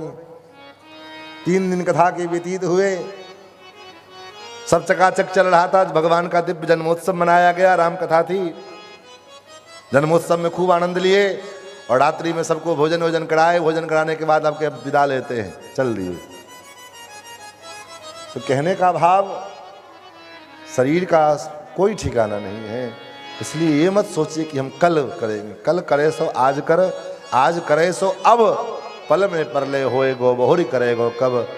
दुनिया माँ की नाचना गाना खाना पीना सब चकाचक चलता रहेगा, लगा रहेगा। ये सिलसिला है जो है संसार का। संस्कार नाम ही संसार है। संसार का मतलब ही होता है संसरति थी संसार, जो सरकता रहे, चलता रहेगा। लेकिन ये मौका फिर दोबारा आपको मिलने वाला नहीं है। इसलिए इस जीवन से, इस शरीर से जो हम सत्कर्म कर लें, जितना जल्दी हम भगवान के शरण में चले जाएं, यही भगवान इस शरीर की सार्थकता है। प्रहलाद जी जब समझाने लगे तो हिरण्यकश्यप को लगा कि अरे ये तो विद्रोह कर रहा है। अब तक तो अकेले करता था, पूरे समाज को भड़का रहा है, अब क्या करें। प्रहलाद जी को पकड़ा, कहा कहाँ है भगवान तुम्हारा? कहाँ नहीं है। आप पूछ रहे कहाँ है, हम पूछते कहाँ नहीं है। कहो सो कहाँ जहां प्रभु नाही, कोई ऐसा स्थान बताओ जहां परमात्मा नहीं है। कौन सा ऐसा स्थान जहां भगवान नहीं है? खल में, जल में, थल में, खड़क खम्भ में सर्वत्र परमात्मा है। तो हमको क्यों नहीं दिखाई पड़ते? वासव यदि स सर्वत्र कस्मात् स्तंभेन दृश्यते। अगर वो सर्वत्र है तो इस खम्भे में हमको क्यों नहीं दिखाई पड़ रहे हैं? बोले आंख की आंख में मोतिया बिंद है तो दूसरा क्या करेगा? हा? सूर्य भगवान है, सबको दिखाई पड़ते हैं, लेकिन एक जो है जो उसको दिखाई नहीं पड़ता। किसको? सूर्य भगवान सबको दिखाई देते हैं, लेकिन एक को दिखाई नहीं देते हैं। वो कौन है मालूम है? उल्लू। उल्लू को भगवान नहीं दिखाई देते। क्यों नहीं दिखाई? बोले उल्लू तो है। लेकिन उल्लू बनाया, बड़ा मजा आया। तो उल्लू है महाराज, उसको सूर्य भगवान नहीं दिखाई देते। अब दुनिया के सारे उल्लू मिलकर के जो है प्रपंच करें और समागम करें कि और निर्णय लें कि सूर्य है ही नहीं, इससे सूर्य का क्या बिगड़ने वाला है? वैसे ही प्रहलाद जी कहते, पिताजी आप अपने आंखों पर भक्ति का चश्मा लगा करके, प्रेम का चश्मा लगा करके देखो तो आपको सर्वत्र परमात्मा दिखेगा। और अगर आपके आंखों पर अहंकार का पट्टा लगा हुआ है, अहंकार की पट्टी बांध के रहोगे तो परमात्मा सामने खड़ा रहेगा, फिर भी दिखाई नहीं देगा। जो विराट का स्वरूप का ज्ञान भगवान ने, विराट रूप का दर्शन अर्जुन को दिखाया, वही विराट रूप का दर्शन जो है कौरवों की सभा में भगवान ने प्रकट किया। अलग रूप नहीं था। अर्जुन को बाद में दिखाया, पहले दुर्योधन को पहले दिखाया। कौरवों की सभा में विराट रूप भगवान ने दिखाया और दुर्योधन पहले देखा, अर्जुन तो बाद में देखा है। लेकिन उस रूप को देख करके अर्जुन भगवान के चरणों में स्तुति करता है। सखेति मत्वा प्रसभम यदुक्तम, हे कृष्ण हे यादव हे सखेति, अजानता महिमानम तवेदम मया प्रमादात प्रणयेन वापि। अर्जुन भगवान के चरणों में स्तुति करता है और वहीं दुर्योधन कहता है कि कृष्ण तुम्हारे इस जादुई खेल से मैं डरने वाला नहीं हूं। बताओ क्यों? वही विराट स्वरूप का दर्शन अर्जुन को हुआ तो अर्जुन स्तुति कर रहा है, और वही विराट रूप का दर्शन दुर्योधन को हुआ तो उसको जादू लग रहा है। कारण क्या है? कारण कि दुर्योधन की आंख पर अभिमान का पट्टा लगा हुआ। कहां है? बोले इस खंभे में है। कहां? उठाया गढ़ मुष्टिका और प्रहार किया खंभे के ऊपर में। भयंकर ध्वनि हुई, तर की ध्वनि करते हुए भगवान उस खंभे के मध्य से ऐसे प्रकट हुए। कैसा स्वरूप है भगवान का? नायम मृगो नापि नरो विचित्र, अंतस्सभायाम ददर्श मानुषम। न मनुष्य है न पशु है। आंख जो है लाल लाल करो जो है अंगार की भांति, जिह्वा छुरी के समान लप लप करता हुआ, और बड़े बड़े बाल गर्दन पर लटक रहे हैं। आधा शरीर मनुष्य का है, आधा शरीर पशु का है। बोल सिंह भगवान की जय हो। भगवान का सिंहावतार हुआ। इस रूप को देख करके मृत्यु को भी भय हो जावे। उग्रम वीरम महाविष्णुम ज्वलंतम सर्वतोमुखम नृसिंहम भीषणम भद्रम मृत्यु मृत्युम नमाम्यहम। मृत्यु की भी मृत्यु जब आ जाए ऐसे उस रूप को देख ले। तो भगवान के इस रूप से तो थोड़ी देर के लिए देखा, भयभीत हो गया हिरण्यकश्यप। फिर युद्ध किया और युद्ध करने के बाद जब समय आया तो भगवान ने हिरण्यकश्यप का उद्धार किया। उद्धार करने के बाद भगवान का क्रोध शांत नहीं हुआ। देवताओं ने स्तुति की, गंधर्वों ने किया, ब्रह्मा जी ने किया, शंकर जी ने किया, सब ने भगवान की स्तुति की, लेकिन फिर भी भगवान का क्रोध शांत नहीं हुआ। सबने कहा चलो कोई बात नहीं, लक्ष्मी जी को बुलाया जाए। कितना भी क्रोधित हो, नाराज हो पतिदेव और पत्नी सामने आ जाए मुस्कुराते हुए तो पति का क्रोध शांत हो जाता है। लक्ष्मी जी को हुआ अरे वाह, जो काम बड़े बड़े देवता नहीं कर पाए वो काम करने का सौभाग्य हमको मिला है। लक्ष्मी जी षोडश श्रृंगार करके महाराज चमचम करते हुए चली आई और जब आई तो भगवान ने मुंह फाड़ करके जो दौड़ा महाराज, लक्ष्मी जी भगी वहां से। क्यों? अदृष्ट्वा श्रुतपूर्वत्तात् नोपेयाय संकिता। साक्षात श्री प्रेषिता देवी दृष्टवा तन्महदद्भुतम। ऐसा अद्भुत रूप लक्ष्मी जी ने भी आज तक भगवान का नहीं देखा। अरे राम राम, ये मेरे पति नहीं हो सकते, ये भगवान का विकराल रूप। अब तो हाहाकार मच गया। जब लक्ष्मी जी से भगवान का क्रोध शांत नहीं हुआ तो अब कौन शांत करेगा? किसकी हिम्मत है? ब्रह्मा जी ने देखा, प्रहलाद जी के पास गए, कहा पुत्र, हे पुत्र, प्रहलादम प्रेषयामास ब्रह्मावस्थितमंतके तात प्रसमयोपे ही सपित्रे कुपितम प्रभुम। तुम्हारे पिता पर भगवान नाराज है। हे पुत्र, अब तुम ही भगवान के क्रोध को शांत कर सकते हो। धन्य है प्रहलाद की भक्ति, धन्य है प्रहलाद जी महाराज का प्रेम। जिन परमात्मा के सामने शंकर की हिम्मत नहीं होती, ब्रह्मा की हिम्मत नहीं हुई कि चले जाएं, लेकिन जो कहा प्रहलाद जी महाराज दौड़ पड़े। पाहिनाथ कहीं पाहि गोसाई, भूतल पड़े लकुट की नाई। साष्टांग भगवान के चरणों में लेट गए। भगवान के प्रणाम करने की विधा है साष्टांग प्रणाम। भगवान के मंदिर में जाओ तो मीम जो है मुल्ला जी जैसे ऐसे ऐसे मत करो, मंदिर के सामने जाते ऐसे कर देंगे हो गया प्रणाम, नहीं। मंदिर में ठाकुर जी के सामने जाओ तो साष्टांग प्रणाम करना चाहिए। एक बात, स्त्री को षडंग और पुरुष को साष्टांग। साष्टांग मतलब जैसे डंडा को छोड़ो और डंडा गिर जाए, ऐसे सारा हाथ पैर आगे करके पूरा पैर पीछे लेट जाओ भगवान के सामने। भगवान को करो, गुरु जी को करो, किसी संत महात्मा को करो, साष्टांग प्रणाम करो। और स्त्री को षडंग, कभी भी हाथ पीछे करके प्रणाम नहीं करना चाहिए। बहुत से लोगों का अभ्यास खराब होता है, हाथ पीछे कर लेंगे मुल्ला जी जैसे नमाज पढ़ने के लिए, हाथ पीछे नहीं करना। दूसरी बात, भगवान के सामने किसी को प्रणाम मत करिए। हाँ, एक ही बार वहीं साष्टांग भगवान के सामने वहां साष्टांग कर लीजिए। भगवान के गर्भगृह में, भगवान के मंदिर में चाहे कोई महात्मा आ जाए उनको पैर छू करके प्रणाम नहीं करना। और प्रणाम तो खास करके माताओं को, ये सब बात कौन मानता है? माताओं को, खास करके विवाहिता स्त्री को अपने पति के अलावा किसी भी पुरुष का स्पर्श करके प्रणाम नहीं करना चाहिए। पैर छू के प्रणाम नहीं करना, पति के सिवाय प्रणाम करना। दूर से जो है मस्तक माथा टेक करके प्रणाम कर लो, जमीन पर मत्था टेको, पैर उनके शरीर का स्पर्श ना हो। लेकिन महाराज लोगों का अभ्यास खराब देखा देखी। एक बार हमारे अयोध्या के महान संत जगतगुरु रामानंदाचार्य स्वामी श्री हरियाचार्य जी महाराज कहीं किसी शहर में कथा करने के लिए गए, जैसे हम लोग आए अभी कथा करने के लिए गए। बेचारे डायबिटीज के पेशेंट थे, शुगर के पेशेंट थे। तो शहर में तो आप आजकल फैशन बन गया सूर्पनखा बनने का। उस समय तो एक सूर्पनखा थी महाराज, जो पूरा राम रावण युद्ध हो गया। आज तो घर घर में सूर्पनखा मिलते हैं, घर घर में नहीं मतलब प्रायः लोग मिलते हैं। फैशन बना हुआ है नाखून रखाने। महाराज डायबिटीज के पेशेंट थे, शुगर के पेशेंट महाराज मंच से उतरे, लोग प्रणाम करने का भीड़ लगा और उसी भीड़ में किसी शूर्पणखा का नाखून लग गया उनको।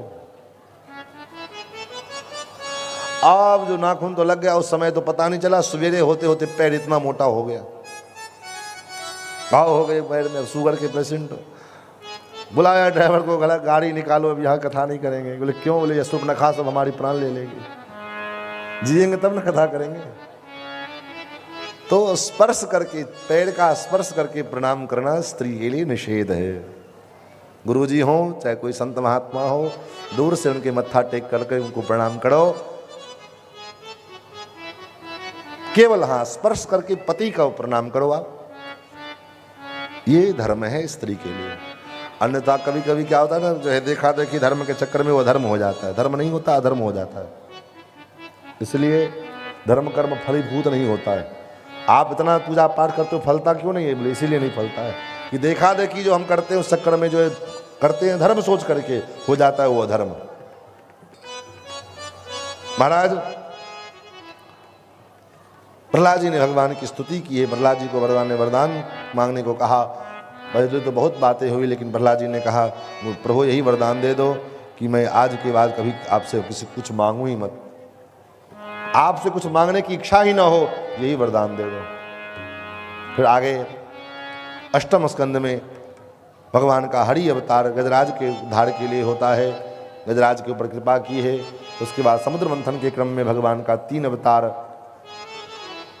कछुए के रूप में मंदराचल पर्वत को धारण करने के लिए, फिर धन्वंतरी वैद्य के रूप में अमृत कलश लेकर के आए और मोहिनी के रूप में आकर के भगवान ने अमृत का बंटवारा किया। उसके बाद चाक्षुष मंत्र में मानवता के बीज को सुरक्षित रखने के लिए भगवान का मत्स्यावतार होता है। और उसके बाद राजा बलि के ऊपर भगवान ने कृपा की। राजा बलि के द्वार पर में भगवान अवतार वामन का अवतार लेकर के आए। राजा बलि 99 अश्वमेध यज्ञ किया, 100वां अश्वमेध यज्ञ कर रहा था। देवता लोग भयभीत थे, क्या होगा क्या होगा। इधर माता अदिति ने पयोव्रत का विधान पालन किया। भगवान प्रसन्न हुए, भगवान ने कहा वरदान मांगो। कहा आप मेरा बेटा बन जाओ, आप मुझे पुत्र के रूप में प्राप्त हो जाओ, यही वरदान दे दो। फिर तो भगवान पुत्र बन करके वामन के रूप में भाद्र शुक्ल द्वादशी तिथि को दिन के मध्याह्न काल में भगवान पधारे और राजा बलि के द्वार पर में आए। 3 पग पृथ्वी की याचना की और उस 3 पग पृथ्वी की याचना के क्रम में भगवान ने 2 पग में ही सारा ब्रह्मांड नाप लिया। 3 पदा विचक्र में विष्णुर्गोपादाभ्य अतो धर्मान् धारयन्। 3 पग याचना के क्रम में 2 पग में ही सारे ब्रह्मांड को माप लिया। तीसरा पग धरने की जगह नहीं मिली तो राजा बलि ने कहा तीसरा पग आप मेरे मस्तक पर रखो और 3 पग दान अपना पूरा करो। उसके बाद 9वें स्कंद में अनेक सूर्यवंश में उत्पन्न होने वाले राजाओं का वर्णन करके सुनाया। उसी सूर्यवंश में चक्रवर्ती सम्राट महाराज दशरथ के यहाँ भगवान 4 रूपों में कृतात्मानं चतुर्विधम राम लक्ष्मण भरत शत्रुघ्न के रूप में 4 रूपों में भगवान का प्रादुर्भाव हुआ। और भगवान गुरुदेव विश्वामित्र के संग मिथिला पधारे। मिथिला में विश्वामित्र जी के यज्ञ को संपादित किया। वहाँ से जनकपुर गए। जनकपुर में धनुर्भंग करके श्री जानकी जी के साथ विवाह किया और विवाह करने के पश्चात वहाँ से लौट के आए अयोध्या आए तो महाराज 14 वर्ष वनवास का वरदान प्राप्त करके वन में गए और वन में जाकर के सीता जी का हरण हुआ। बाण आदि सुग्रीव आदि से मित्रता हुई और इनके साथ समुद्र के ऊपर सेतु बना करके रावण के लंकापड़ में चढ़ाई करके रावण का वध किया और रावण का वध करके श्री जानकी जी को लेकर के अयोध्या आए। अयोध्या में सुखपूर्वक 11,000 वर्ष तक राज्य किया। 1.5 अध्याय में संपूर्ण राम कथा भगवान श्री सुखदेव जी ने राजा परीक्षित को सुनाई। अब चूंकि भागवत की कथा में राम कथा, आज हमारी वो माता जी खड़ी हैं बोल रही थी कि 15 दिन की कथा करो। मतलब इस बार तो 15 दिन का संभव नहीं है, इस बार तो पूर्व से निर्धारित 7 दिन की कथा है। लेकिन भगवान ने चाहा 15 दिन का भी कथा कराएंगे, सुनाया जाएगा। नहीं 15 दिन तो 9 दिन तो कम से कम जरूर राम कथा सुनाया जाएगा। इस बात का वचन मैं आपको इसी बार दे देता हूँ। अगर आप लोग की इच्छा हुई और श्री हमारे ठाकुर जी की प्रेरणा हुई और अगले वर्षगांठ में हम लोग प्रयास करेंगे कि विधिवत 9 दिन केवल और केवल राम कथा हो। एक दिन भागवत की कथा में राम कथा संभव ही नहीं है। एक तो वैसे 3 घंटे की कथा होती है, उसमें भी राम कथा कहाँ से? राम कथा अकेले होती है 9 दिन में। श्रीमद् भागवत में तो 24 अवतार की कथा है और राम कथा में केवल अकेले राम जी का कथा होती है तो महाराज 9 दिन लगता है। इसलिए यहाँ राम जी के चरित्र को यहीं पर मैं प्रणाम करते हैं। अगले वर्ष की उधारी वचन अगर ठाकुर जी की कृपा हुई और रही जिंदगी तो मिलेंगे दोबारा। अगर आप भी सुरक्षित रहे, हम भी सुरक्षित रहे तो अगले वर्ष राम कथा जरूर सुनाएंगे। और महाराज फिर चंद्रवंश का वर्णन करके सुनाया। चंद्रवंश में अनेकानेक प्रतापी राजाओं की चर्चा आई और उसी चंद्रवंश में भगवान लीला पुरुषोत्तम भगवान नंदनंदन श्याम सुंदर श्री कृष्ण चंद्र का संपूर्ण चरित्र सुखदेव जी ने राजा परीक्षित को एक अध्याय में सुना दिया। तो एक अध्याय में संपूर्ण चरित्र को सुना दिया तो परीक्षित जी ने कहा, गुरुदेव जिस कथा को सुनने के लिए आज 4 दिन से भूखे प्यासे बैठे हैं, उस कथा को आपने एक बार में झट से सुना दिया। गुरुदेव कथितो वंश विस्तारो भवता सोम सूर्ययो राज्ञां चोभय वंश्यानां चरितम परमाद्भुतम। गुरुदेव मुझे श्याम सुंदर श्री कृष्ण के दिव्य चरित्र का वर्णन सब विस्तार पूर्वक मुझे सुनाओ। कैसे भगवान का प्राकट्य हुआ, कैसे भगवान कारागार से हम गोकुल गए, कैसे गोकुल में भगवान ने लीला की, फिर गोकुल से वृंदावन कैसे, वृंदावन से मथुरा कैसे आए, सब लीला मुझे एक एक लीला विस्तार पूर्वक सुनाओ। तो सुखदेव जी ने कहा, राजन जिस प्यास के कारण तुमने राजा महात्मा समीक के गले में मरे हुए सर्प की माला पहना दी, क्या वो आज 4था दिन हो गया, तुम्हें भूख प्यास नहीं लग रही? बैठे हुए हो लगातार अनवरत। यहाँ तो 2 घंटे 3 घंटे में महाराज छटपटाहट होती है। 2 घंटे में भी एक बार घर से हो आते हैं, एक बार उधर से। तो आप कहोगे महाराज आप लेट करते हो, हम काहे लेट करेंगे? लेट आप लोग करते हो। आप सवेरे आ जाओ तो हम सवेरे सब कथा शुरू कर देंगे। लेकिन ठीक ठीक ठीक जो है सब चकाचक रहेगा, चलेगा, कोई दिक्कत नहीं। 10 मिनट के बाद ये मंच आप लोगों का ही है, चिंता मत करो। महाराज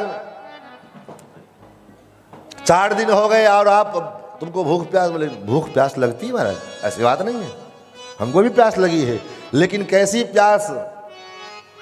परीक्षित जी कहते हैं, गुरुदेव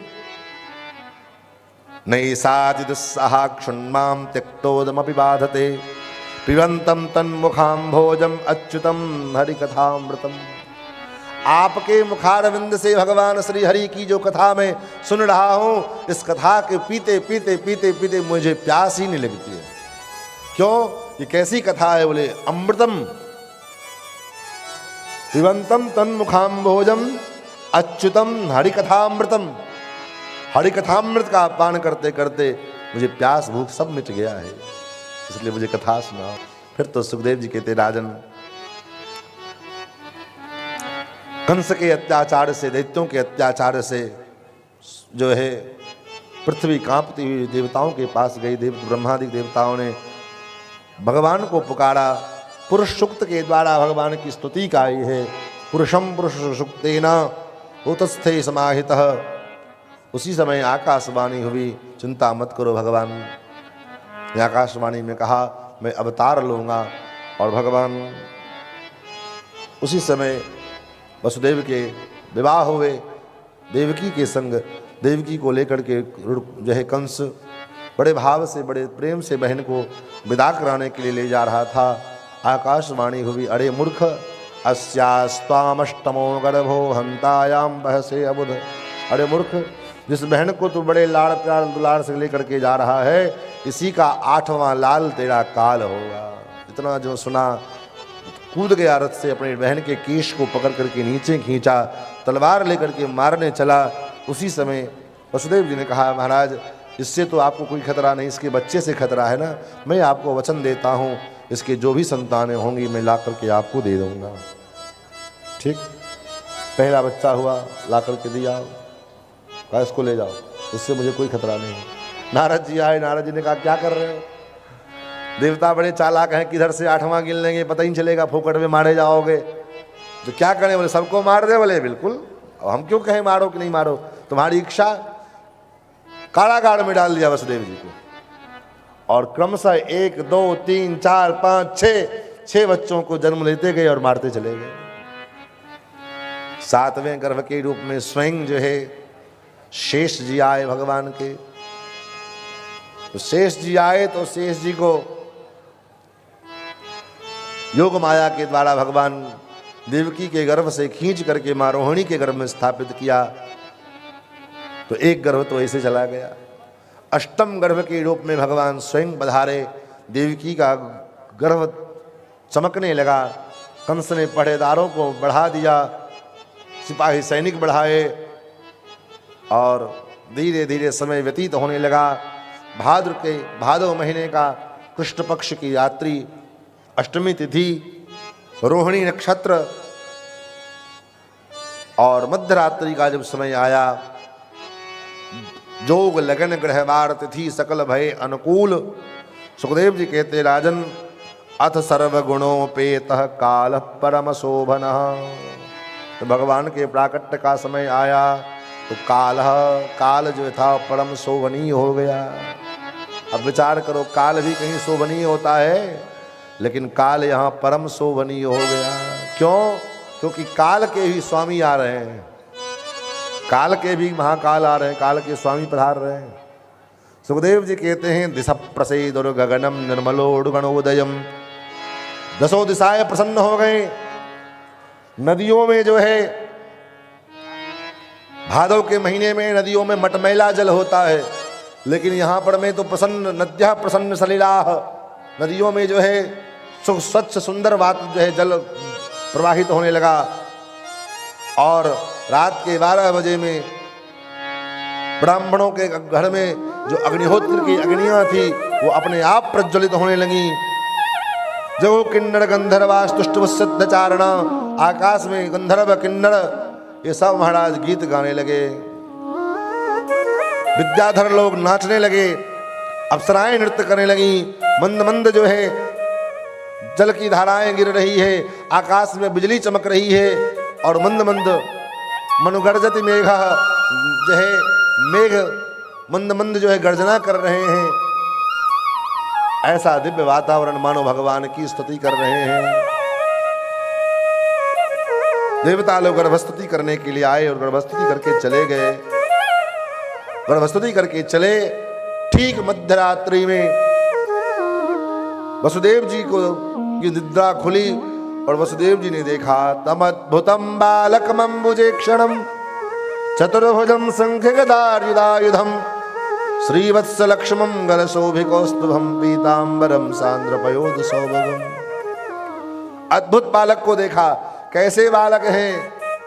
चतुर्भुज रूप में हैं, हाथ में शंख चक्र गदा पद्म धारण किए हुए हैं।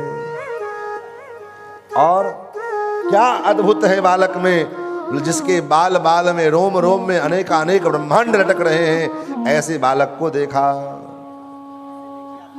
और स्तुति किया वसुदेव जी ने। माता देवकी उठी, माता देवकी ने भी स्तुति किया भगवान का। भगवान ने कहा, आप लोग पूर्व जन्म में प्रश्नी और सुतपा थे, मुझे अपने पुत्र के रूप में प्राप्त करने के लिए तपस्या की थी, मैं आपका पुत्र बन करके आया हूं। आप लोग मुझे गोकुल पहुंचा दो। तरहिमाम गोकुलम नया, मुझे गोकुल दे आओ। देवकी ने कहा, महाराज बेटा बन करके आए हो तो बेटा बन के आओ ना, बाप बन के क्यों खड़े हो? आप जो रूप लेकर खड़े हो ये कौन से एंगल से आप पुत्र लग रहे हो?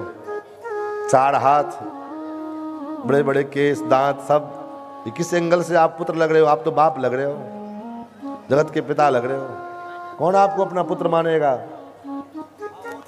कौन आपको अपना बेटा मानेगा? तो क्या करें? बोले बहूव प्राकृत शिशु, आप बेटा बन जाओ। जो मैया ने कहा तो बेटा बन गए। उसके बाद तो फिर नंद वसुदेव जी ने सूप रखा था। सूप जानते हैं?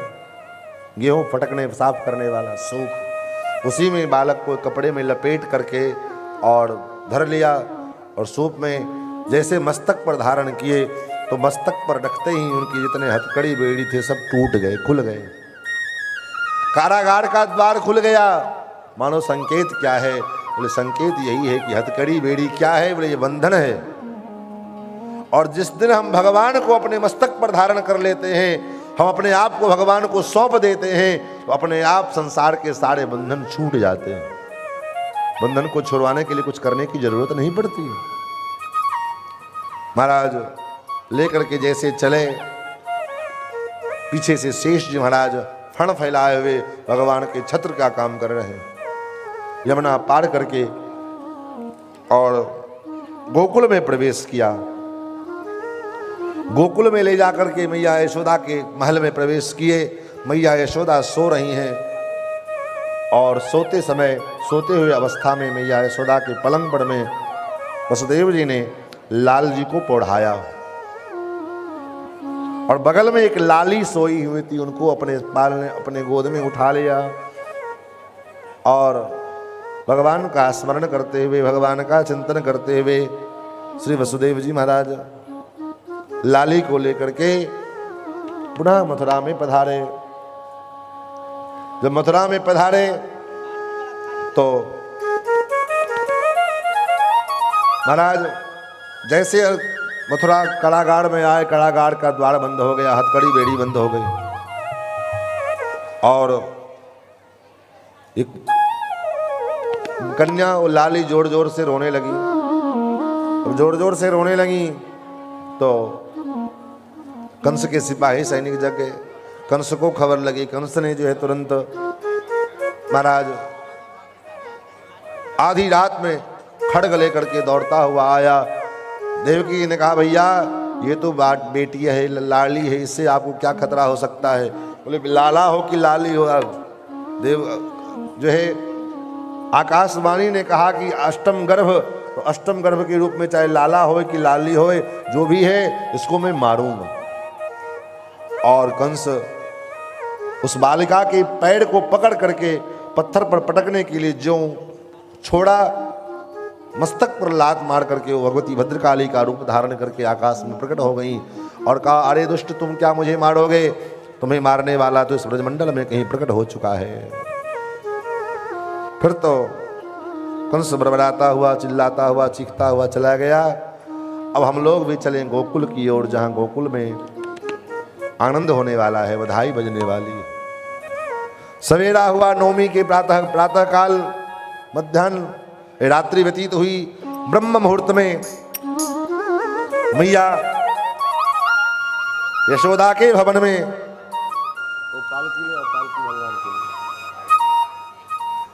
ब्रह्म मुहूर्त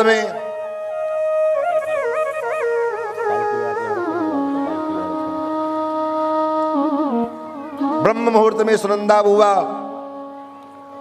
बुआ जो है उठी, देखती क्या है, मैया भाभी यशोदा के पलंग पर कोई लाला लेटा हुआ है, बच्चा खेल रहा है। दौड़ते हुए गई। यशोदा जी तो सो रही थी, कैसी निद्रा में, नतल लिंगम परिश्रांतम इंद्रियावगत स्मृति, ऐसी निद्रा में यशोदा रानी सो रही हैं कि उनको पता ही नहीं चला कि बेटा हुआ कि बेटी हुई।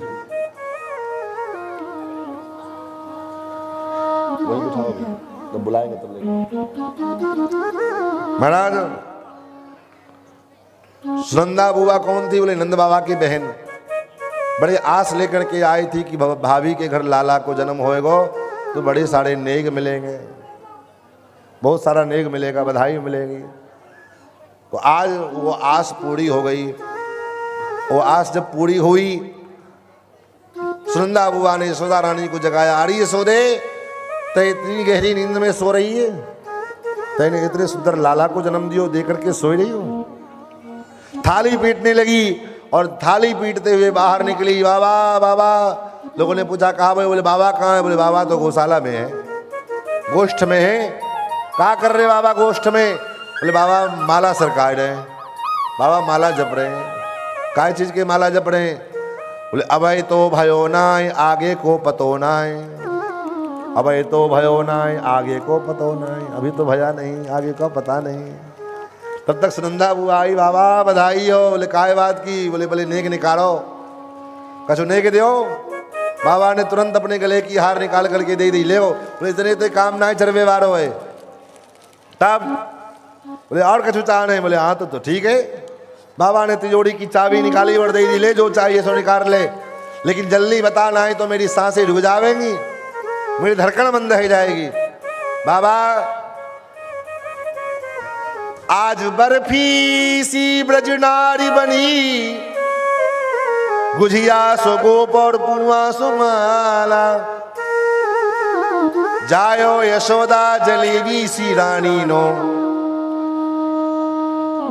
जायो यशोदा जलेबी सी रानी ने, लड़वा सोड़ा तुम्हें पुआ सो लाला, जायो यशोदा जलेबी सी रानी ने, लड़वा सोड़ा तुम्हें पुआ सो लाला। बाबा यशोदा रानी ने लाला को जन्म दियो है, बस इतनी बात तो सुननी थी बाबा को। मानो 60 साल के बाबा 16 साल के है गए, और वो उछलने लगे, वो कूदने लगे। तुरंत गया यमुना जी में स्नान किया और सबड़े ग्वाल वालों को बुलाया। हल्ला मच गया महाराज पूरे गोकुल में, और सबको नंद बाबा ने निमंत्रण दिया। काहे को निमंत्रण?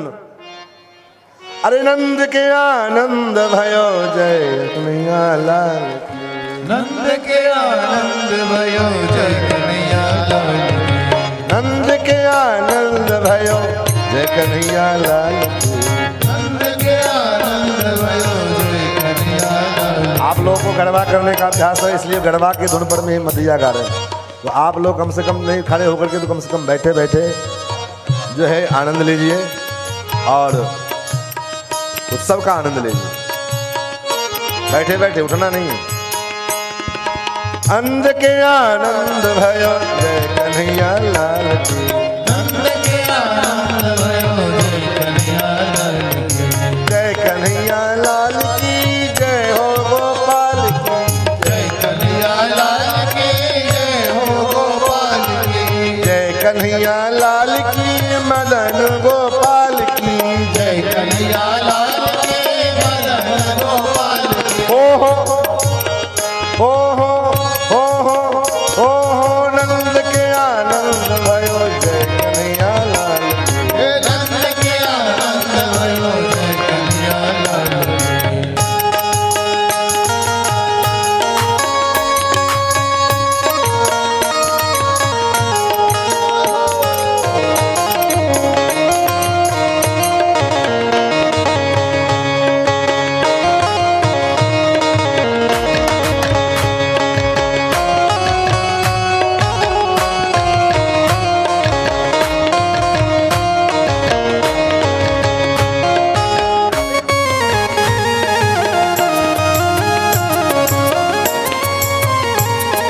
हाथी दिनों घोड़ा दिनों और दिनों पालकी, हाथी दिनों घोड़ा दिनों दिनों पालकी, हाथी दिनों घोड़ा दिनों और दिनों पालकी, हाथी दिनों घोड़ा दिनों दिनों पालकी। ओ नंद के आनंद भयो जय कन्हैया लाल की, जय कन्हैया लाल की, ओ नंद के आनंद भयो जय कन्हैया लाल की, नंद के आनंद भयो जय नंद के आनंद भयो जय कन्हैया लाल की, नंद के आनंद भयो जय कन्हैया लाल की, नंद के आनंद भयो जय कन्हैया लाल की।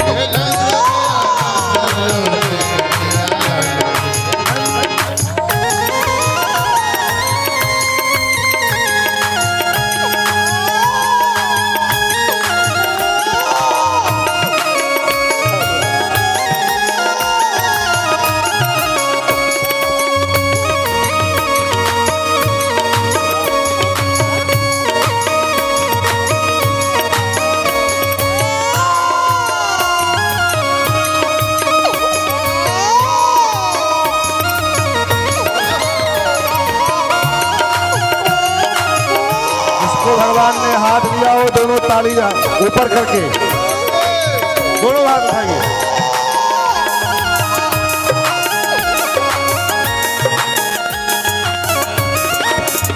ओ लड़कन को हाथी घोड़ा बूढ़न को पालकी, लड़कन को हाथी घोड़ा लड़कन को हाथी घोड़ा बूढ़न को पालकी,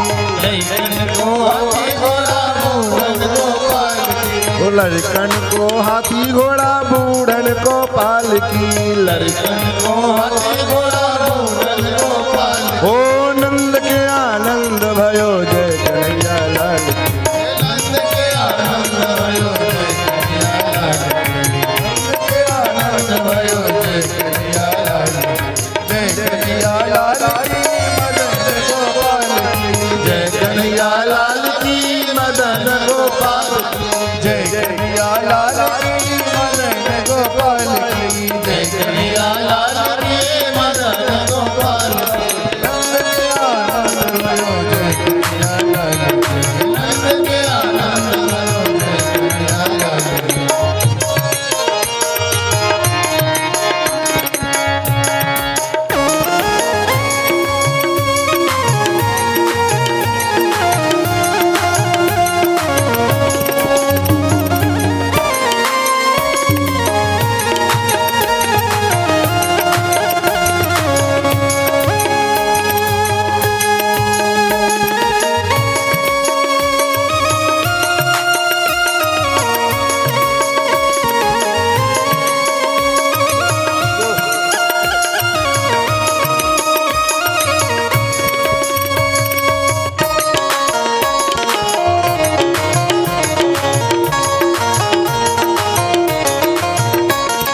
लड़कन को लड्डू पेड़ा बूढ़न को लापसी, लड़कन को लड्डू पेड़ा बूढ़न को लापसी, लड़कन को लड्डू पेड़ा बूढ़न को लापसी, लड़कन को लड्डू पेड़ा बूढ़न को लापसी। ओ लड़कन को लड्डू पेड़ा बूढ़न को लापसी, लड़कन को लड्डू पेड़ा बूढ़न को लापसी। ओ हो नंद के आनंद भयो जय कन्हैया लाल की, नंद के आनंद भयो जय कन्हैया लाल की, ओ नंद के आनंद भयो जय कन्हैया लाल की,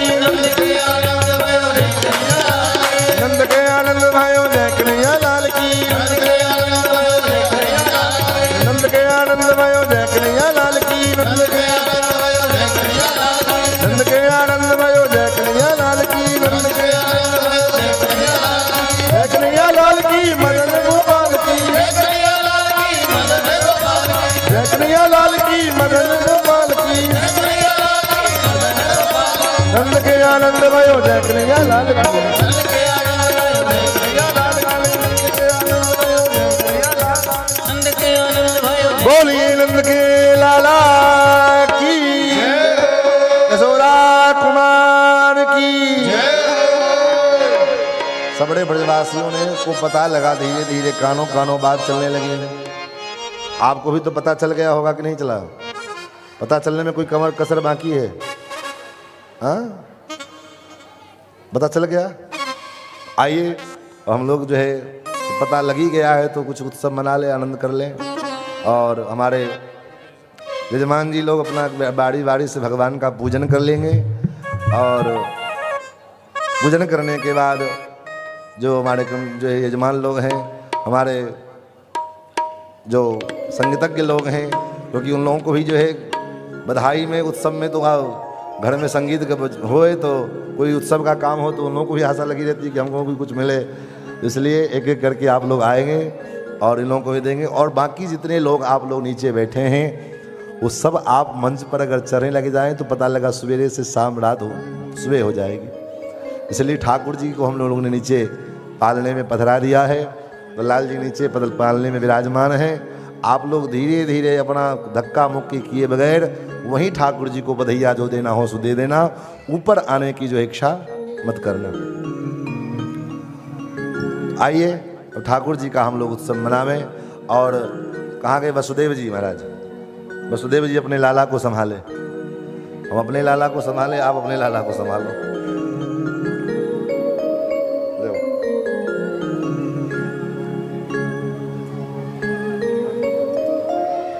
और हमारे आज कितना सुंदर संयोग भी है, सवेरे सवेरे हमको मुन्ना जी भैया मिले और आज भगवान का जन्मोत्सव भी मना रहे हैं हम लोग, तो इनका भी आज जन्मदिन आज ही नहीं। तो कहाँ गए हमारे मुन्ना जी? आइए, यहाँ आइए, इधर आइए, इधर आइए।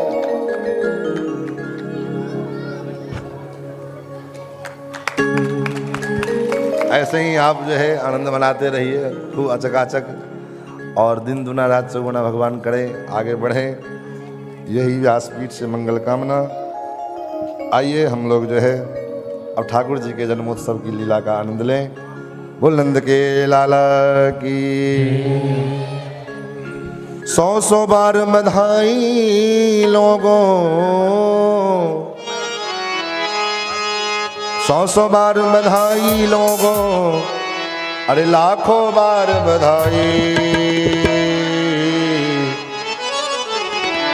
नंद जी के, नंद जी के, नंद जी के, नंद जी के अंगना में बज रही आज बधाई। नंद जी के अंगना में बज रही आज बधाई। नंद जी के अंगना में बज रही आज बधाई। नंद जी के अंगना में बज रही आज बधाई।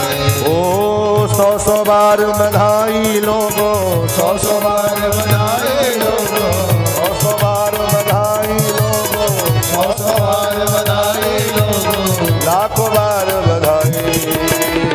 नंद जी के, नंद जी के, नंद जी के अंगना में बज रही आज बधाई। नंद जी के अंगना में बज रही आज बधाई।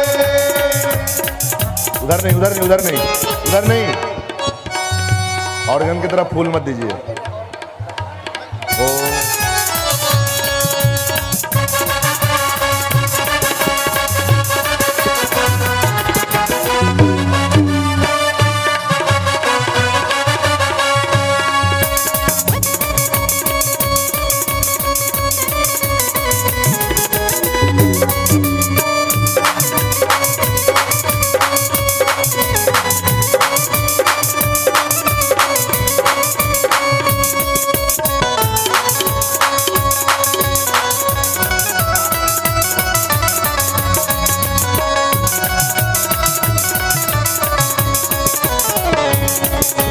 चमत्कार सा हो गया लोगों, हो गई बात निराली।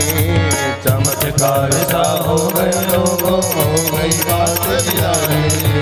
चमत्कार सा हो गया लोगों, हो गई बात निराली। चमत्कार सा हो गया लोगों, हो गई बात निराली।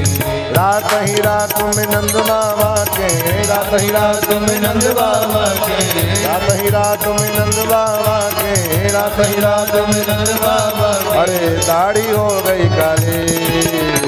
नंद झुके, नंद झुके, नंद झुके, नंद झुके अंगना में बज रही आज बधाई। नंद झुके अंगना में बज रही आज बधाई। ओ 100 बार बधाई लोगों, 100 बार बधाई लोगों, 100 बार बधाई लोगों, 100 बार बधाई लोगों, लाखों बार बधाई। नंद झुके, नंद झुके, नंद झुके अंगना में बज रही आज बधाई। नंद झुके अंगना में बज रही आज बधाई।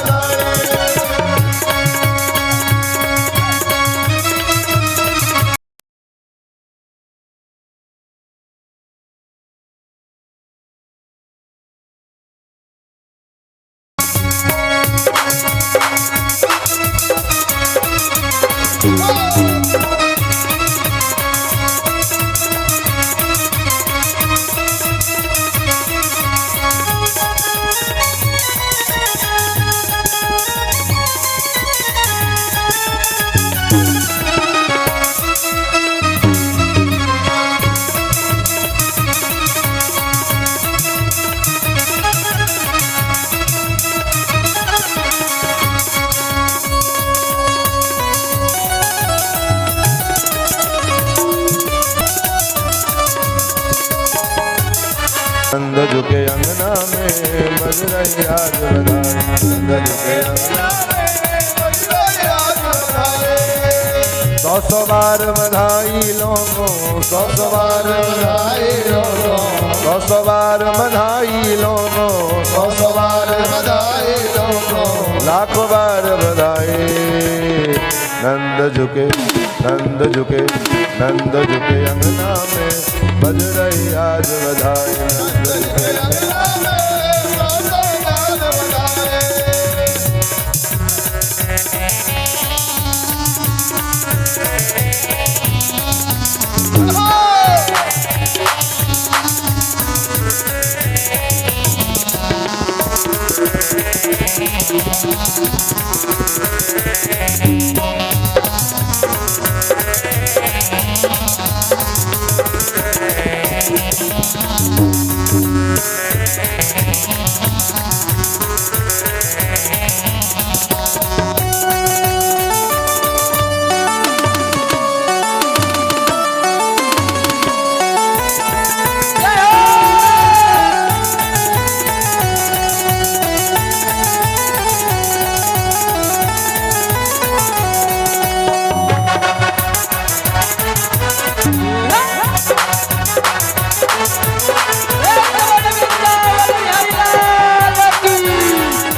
मदीना मदीना से